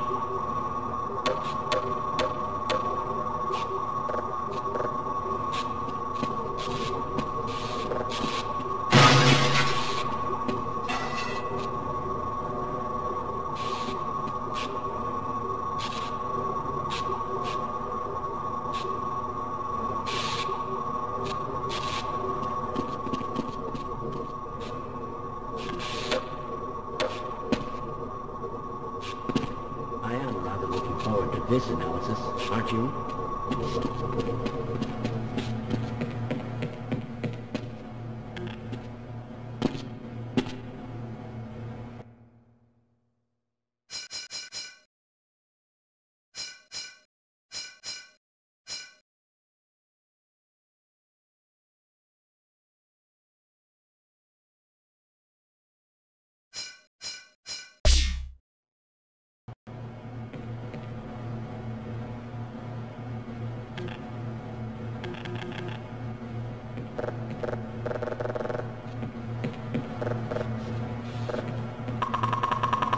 Do you think we should delay for another recalibration?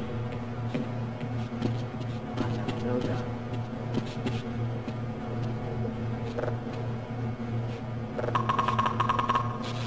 Access denied.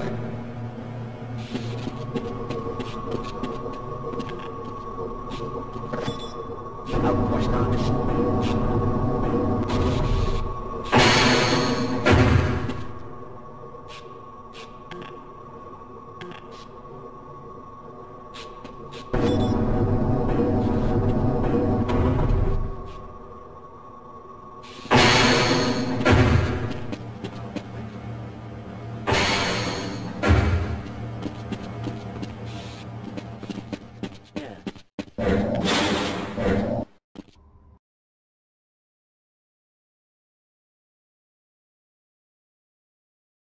I'm afraid we'll be deviating a bit from standard analysis procedures today, Gordon. Yes, but with good reason. This is a rare opportunity for us. This is the purest sample we've seen yet. And, potentially, the most unstable. Now, if you follow standard insertion procedures, everything will be fine. I don't know how you can say that, although I will admit that the possibility of a resonance cascade scenario is extremely... Gordon doesn't need to hear all this. He's a highly trained professional. We've assured the administrator that nothing will go wrong. Ah, yes, you're right. Gordon, we have complete confidence in you. Well, go ahead. Let's let him in now.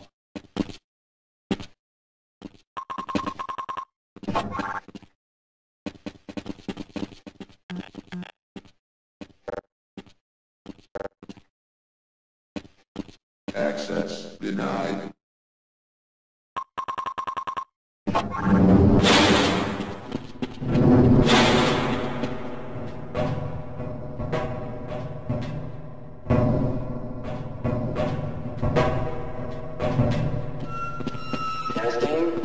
Testing.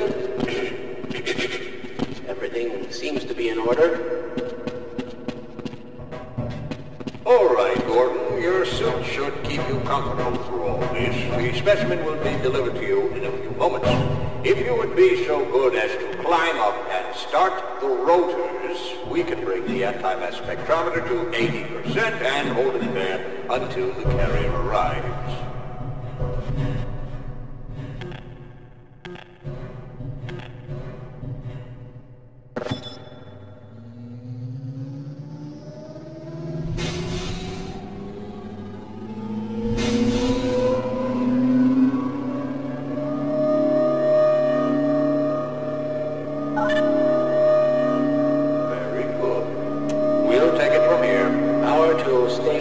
Emitters in 3, 2, 1. I'm seeing predictable phase arrays.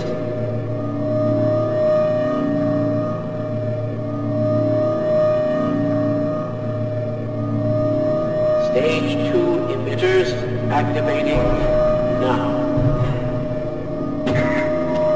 Gordon, you cannot predict how long the system can operate at this level, nor how long the reading will take. Please work as quickly as you can. Overhead capacitors to 105%. It's probably not a problem. Probably, but I'm showing a small discrepancy in... Well, no, it's well within acceptable bounds again. Sustaining sequence. I've just been informed that the sample is ready, Gordon. It should be coming up to you any moment. Look to the delivery system for your specimen.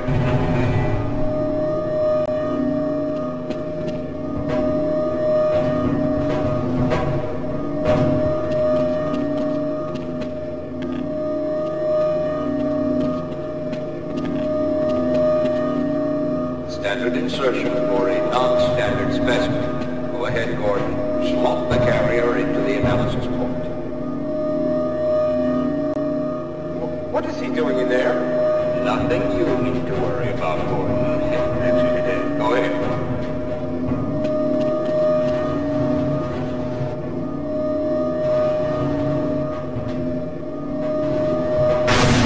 Look out! Gordon, get away from the... Shutting down. No, shut down. It's not shutting down. It's not.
warned them.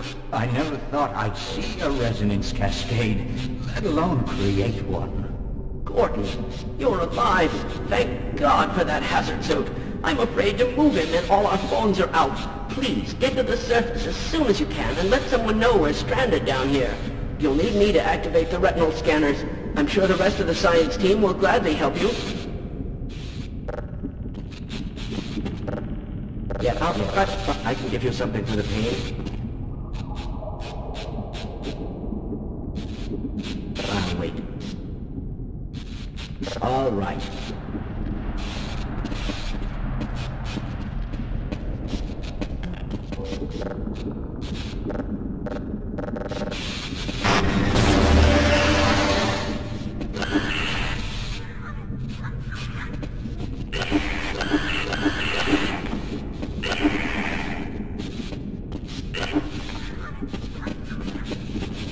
Wouldn't you like to get one of these blood samples under a microscope?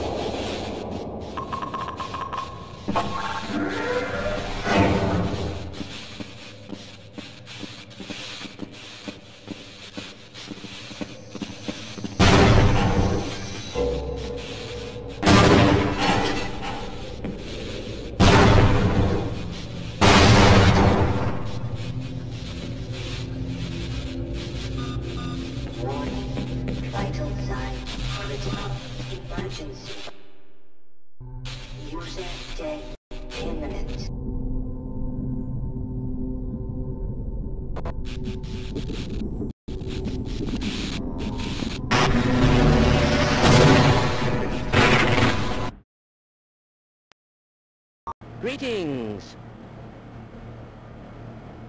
Ah, Gordon, here you are. We just sent the sample down to the test chamber. We've boosted the anti-mass spectrometer to 105%. Bit of a gamble, but we need the extra resolution. The administrator is very concerned that we get a conclusive analysis of today's sample. I gather they went to some lengths to get it. They're waiting for you, Gordon, in the test chamber.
Batman Vengeance is rated teen.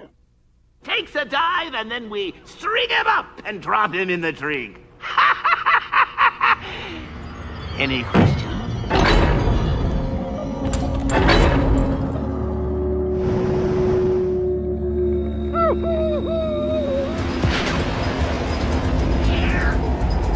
In a city on the brink of chaos, where one evil falls, vengeance shall rise.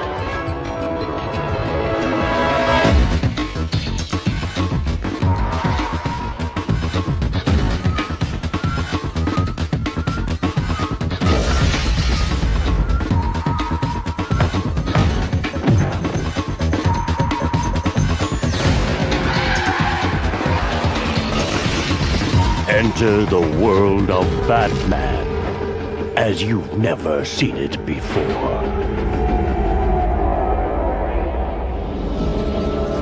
Hope is death.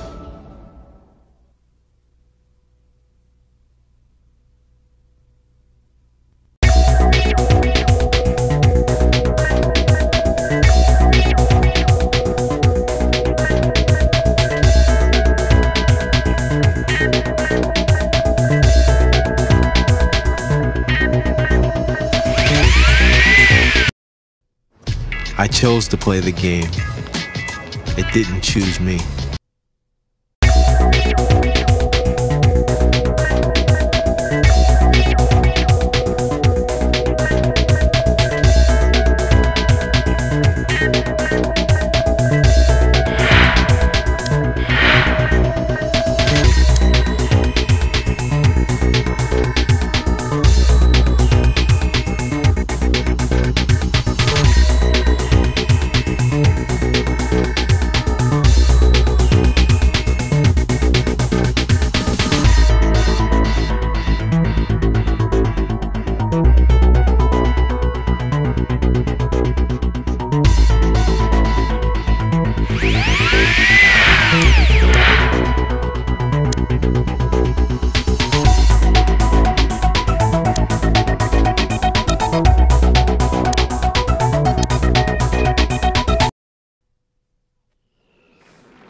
Japan is the capital of the video game world, and many of our favorite games originate there.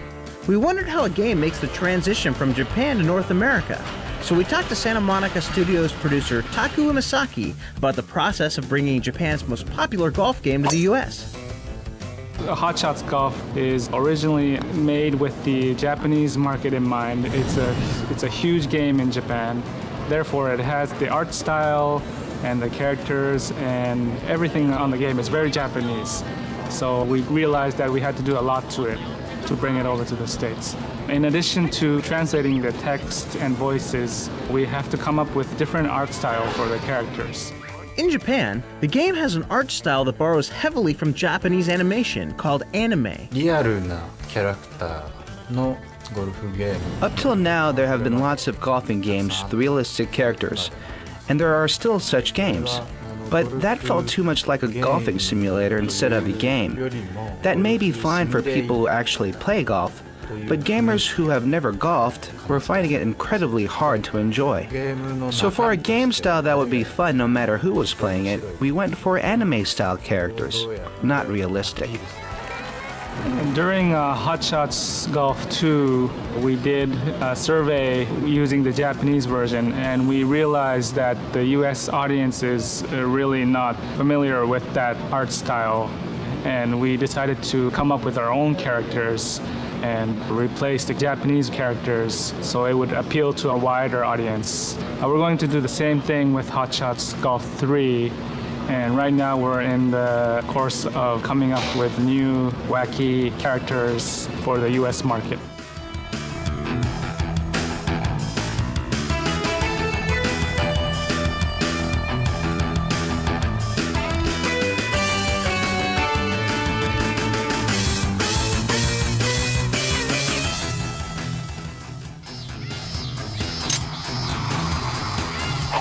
Both the Japanese and American versions have incorporated a brand new game engine that's improved the old features and created some new ones. Rain looks more like rain, and wind sounds more like wind. Also, the time of day feature is a new thing. When you start playing the first hole, it might be morning scenery. But when you're at the 18th hole, you'll see the sunset. It gives you a really nice on the golf course type of experience.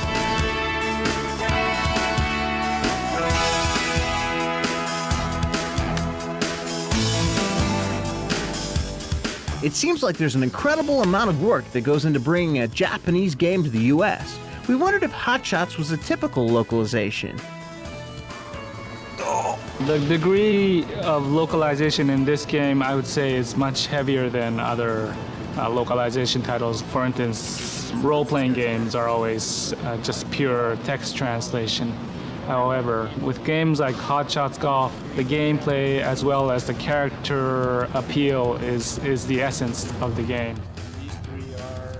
This game is huge in Japan, and I bet they have a much harder time creating a sequel that surpasses the previous series over there in Japan. But here, I know there are hardcore game fans that love this game. They're expecting something much better for Hot Shots 3, and my goal is to beat their expectations.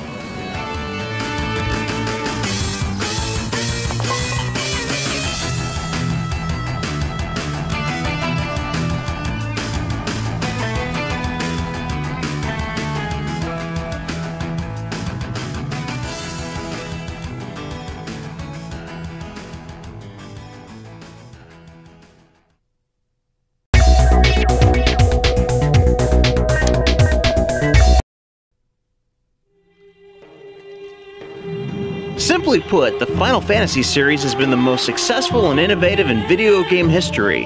The games have captured fans by always staying on the cutting edge of technology and storytelling. Final Fantasy X is no exception.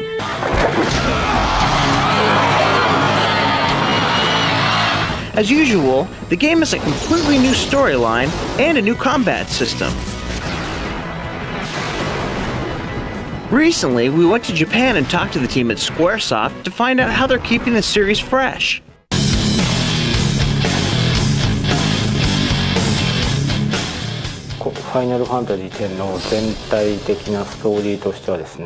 Final Fantasy X takes place in a big city called Zenarkand. They play a fictional sport called Blitzball there. The main character is a popular player in this sport and comes to a place called Spila to play. When he tries to return to his hometown, he meets many different people, and that's where the story starts.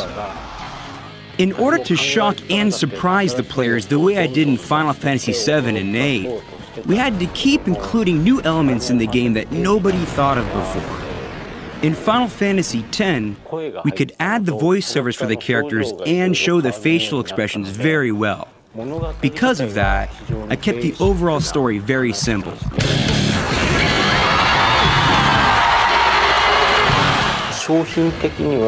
For the theme of Final Fantasy X, all of us wanted to create something that other companies hadn't done. That was our main goal. Independence is the main theme for the story. Independence from society or parents as you grow up.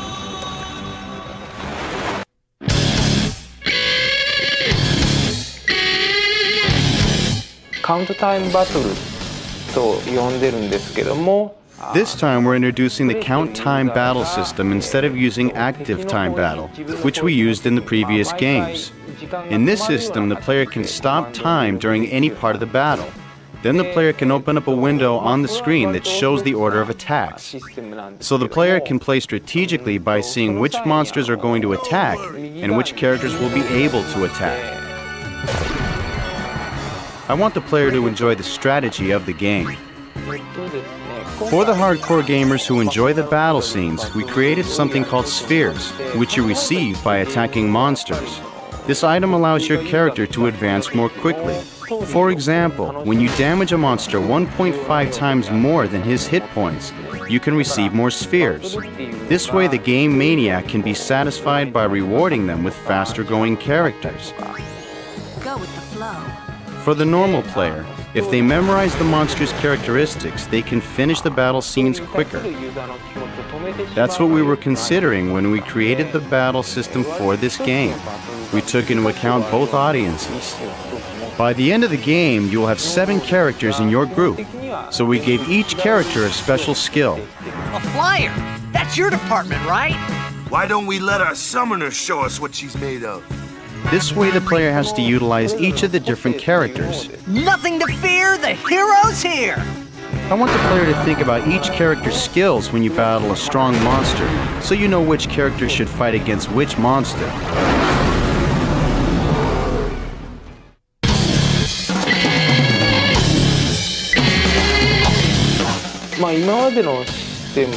In previous Final Fantasy games, when you would summon a monster, they gave one special attack and then left. So they were usually like magic attacks. But this time when you summon a monster, they stick around and fight alongside you.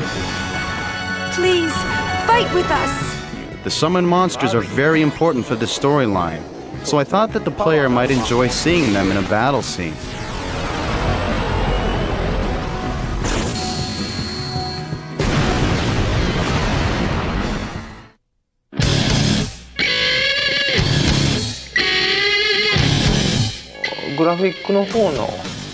The graphics and designs are much better this time, so the game has a greater impact. A new element that we introduced is an event scene. You will usually see these when you are fighting with a boss.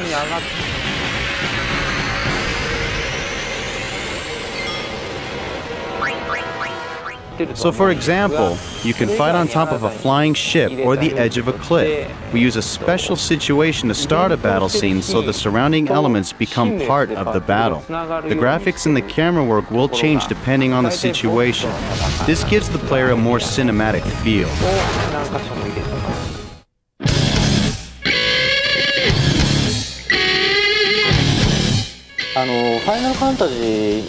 In the Final Fantasy series, we don't limit ourselves to just orchestral music or rock or jazz.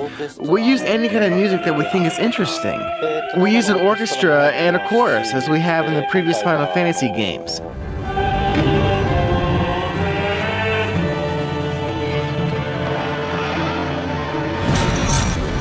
But this time, we also use some rock and roll sounds to give some scenes a harder edge.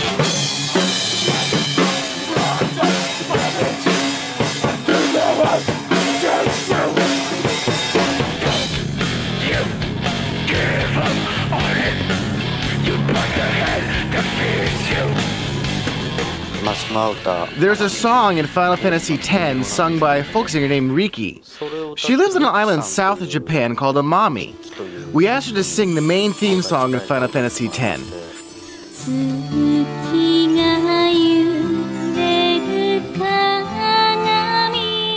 She has such a great and beautiful voice that we're not going to translate the song into English.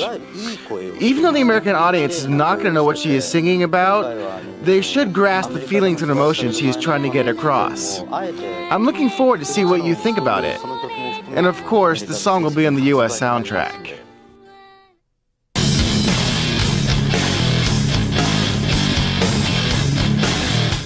Right after finishing up production of Final Fantasy VIII, we had a meeting to discuss adding voiceovers to match the beautiful images we could create.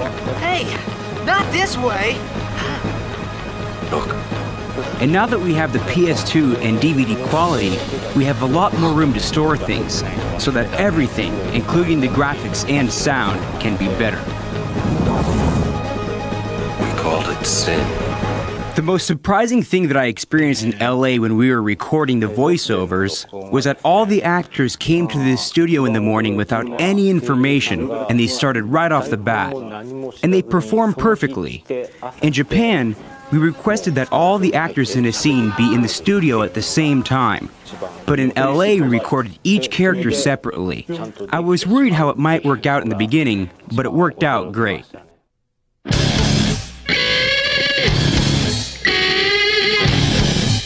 We have been using motion capture since Final Fantasy VIII. We didn't use it that much in Final Fantasy IX because the characters weren't designed to be lifelike. In Final Fantasy X, we used motion capture almost all the time to make the characters seem real.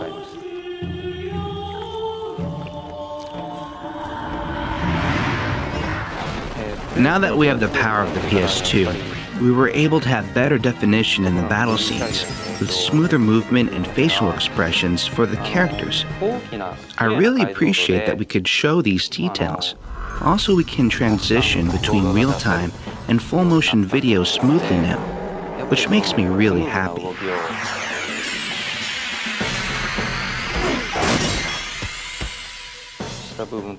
The most challenging part was, well, actually there were a lot of challenges. Particularly getting the details of facial expressions and the movement of hair and clothing. The time it took for a scene depends on the complexity of that scene. The shortest time was 2 to 3 weeks. Most of the time, though, it takes about 1 or 2 months. The longest scene we rendered took about half a year. With all the work that's gone into it, Final Fantasy X is sure to blow away longtime fans of the series and new players alike. The Squaresoft team is excited about the game, and so are we. The story of Final Fantasy X is really interesting. So without giving anything away, I want to encourage all the fans of the series not to give up and play all the way to the end of the game. I think you will enjoy the ending. ぜひ見てください。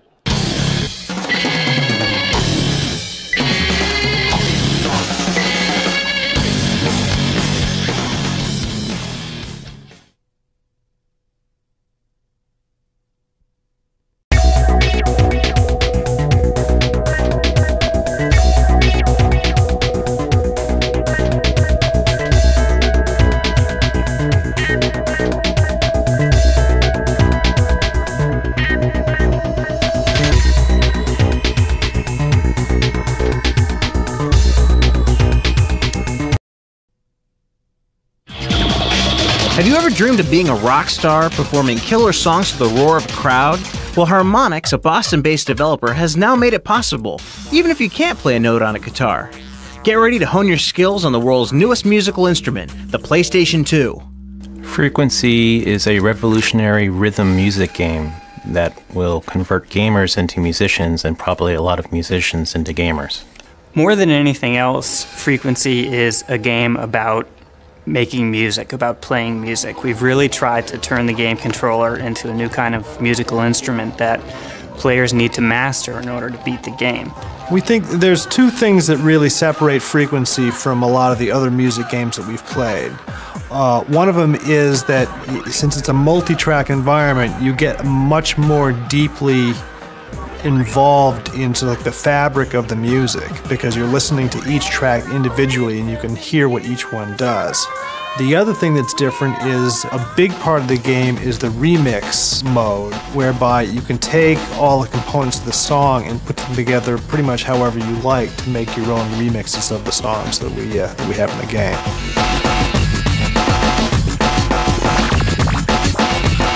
In Frequency, you enter a world that looks nothing like you've ever seen, and by using the easy-to-learn controls, you'll be making music in no time.